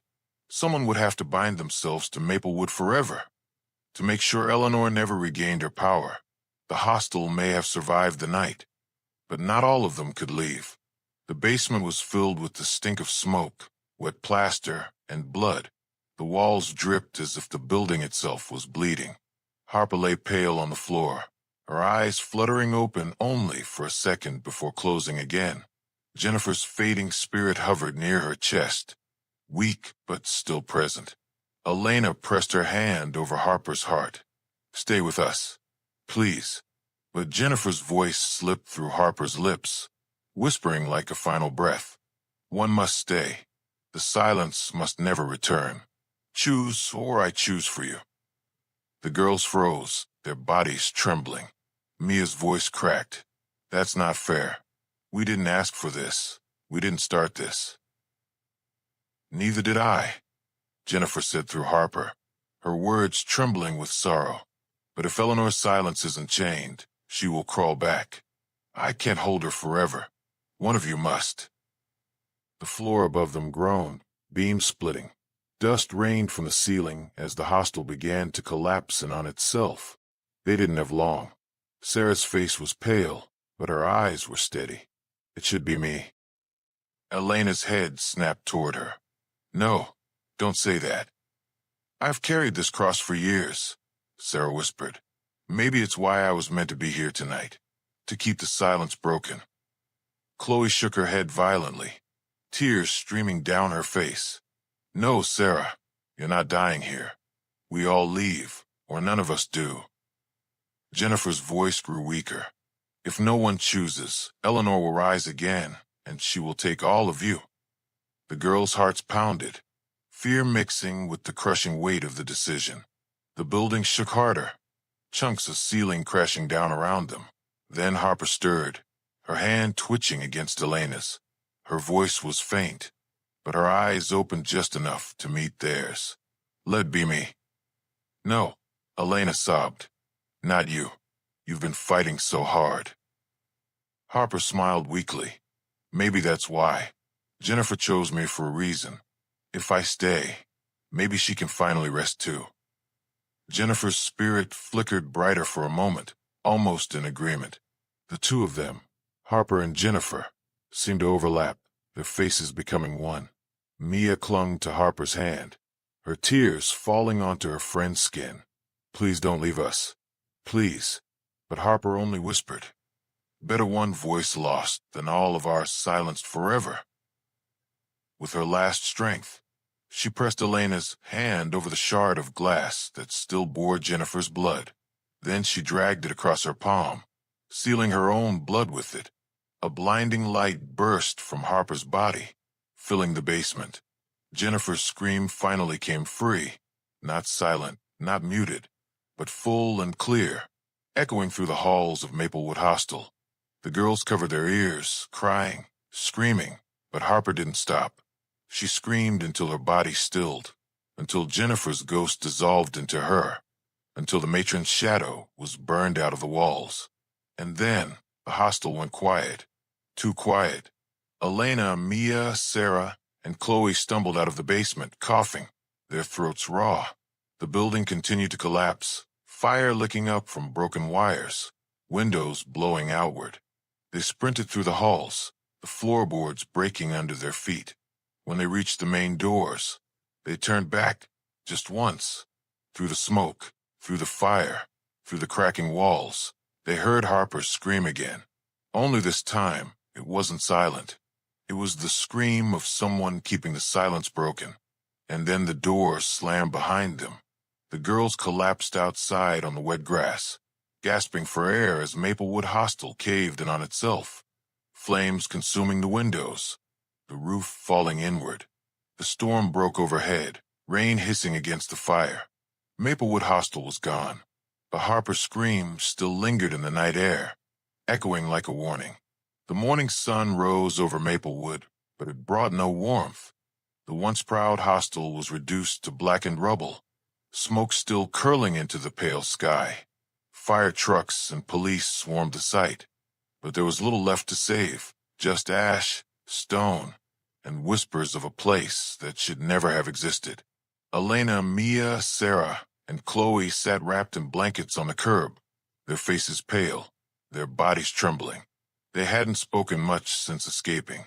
Words felt too fragile for what they had seen. A police officer crouched near them, voice gentle. "You're lucky to be alive. What happened in there?" Elena stared blankly at the smoldering ruins. "You wouldn't believe us if we told you." And the truth was, she was right. No one would believe the screams that clawed the walls, or the matron who fed on silence, or the friend who sacrificed herself to keep the darkness chained. Days passed.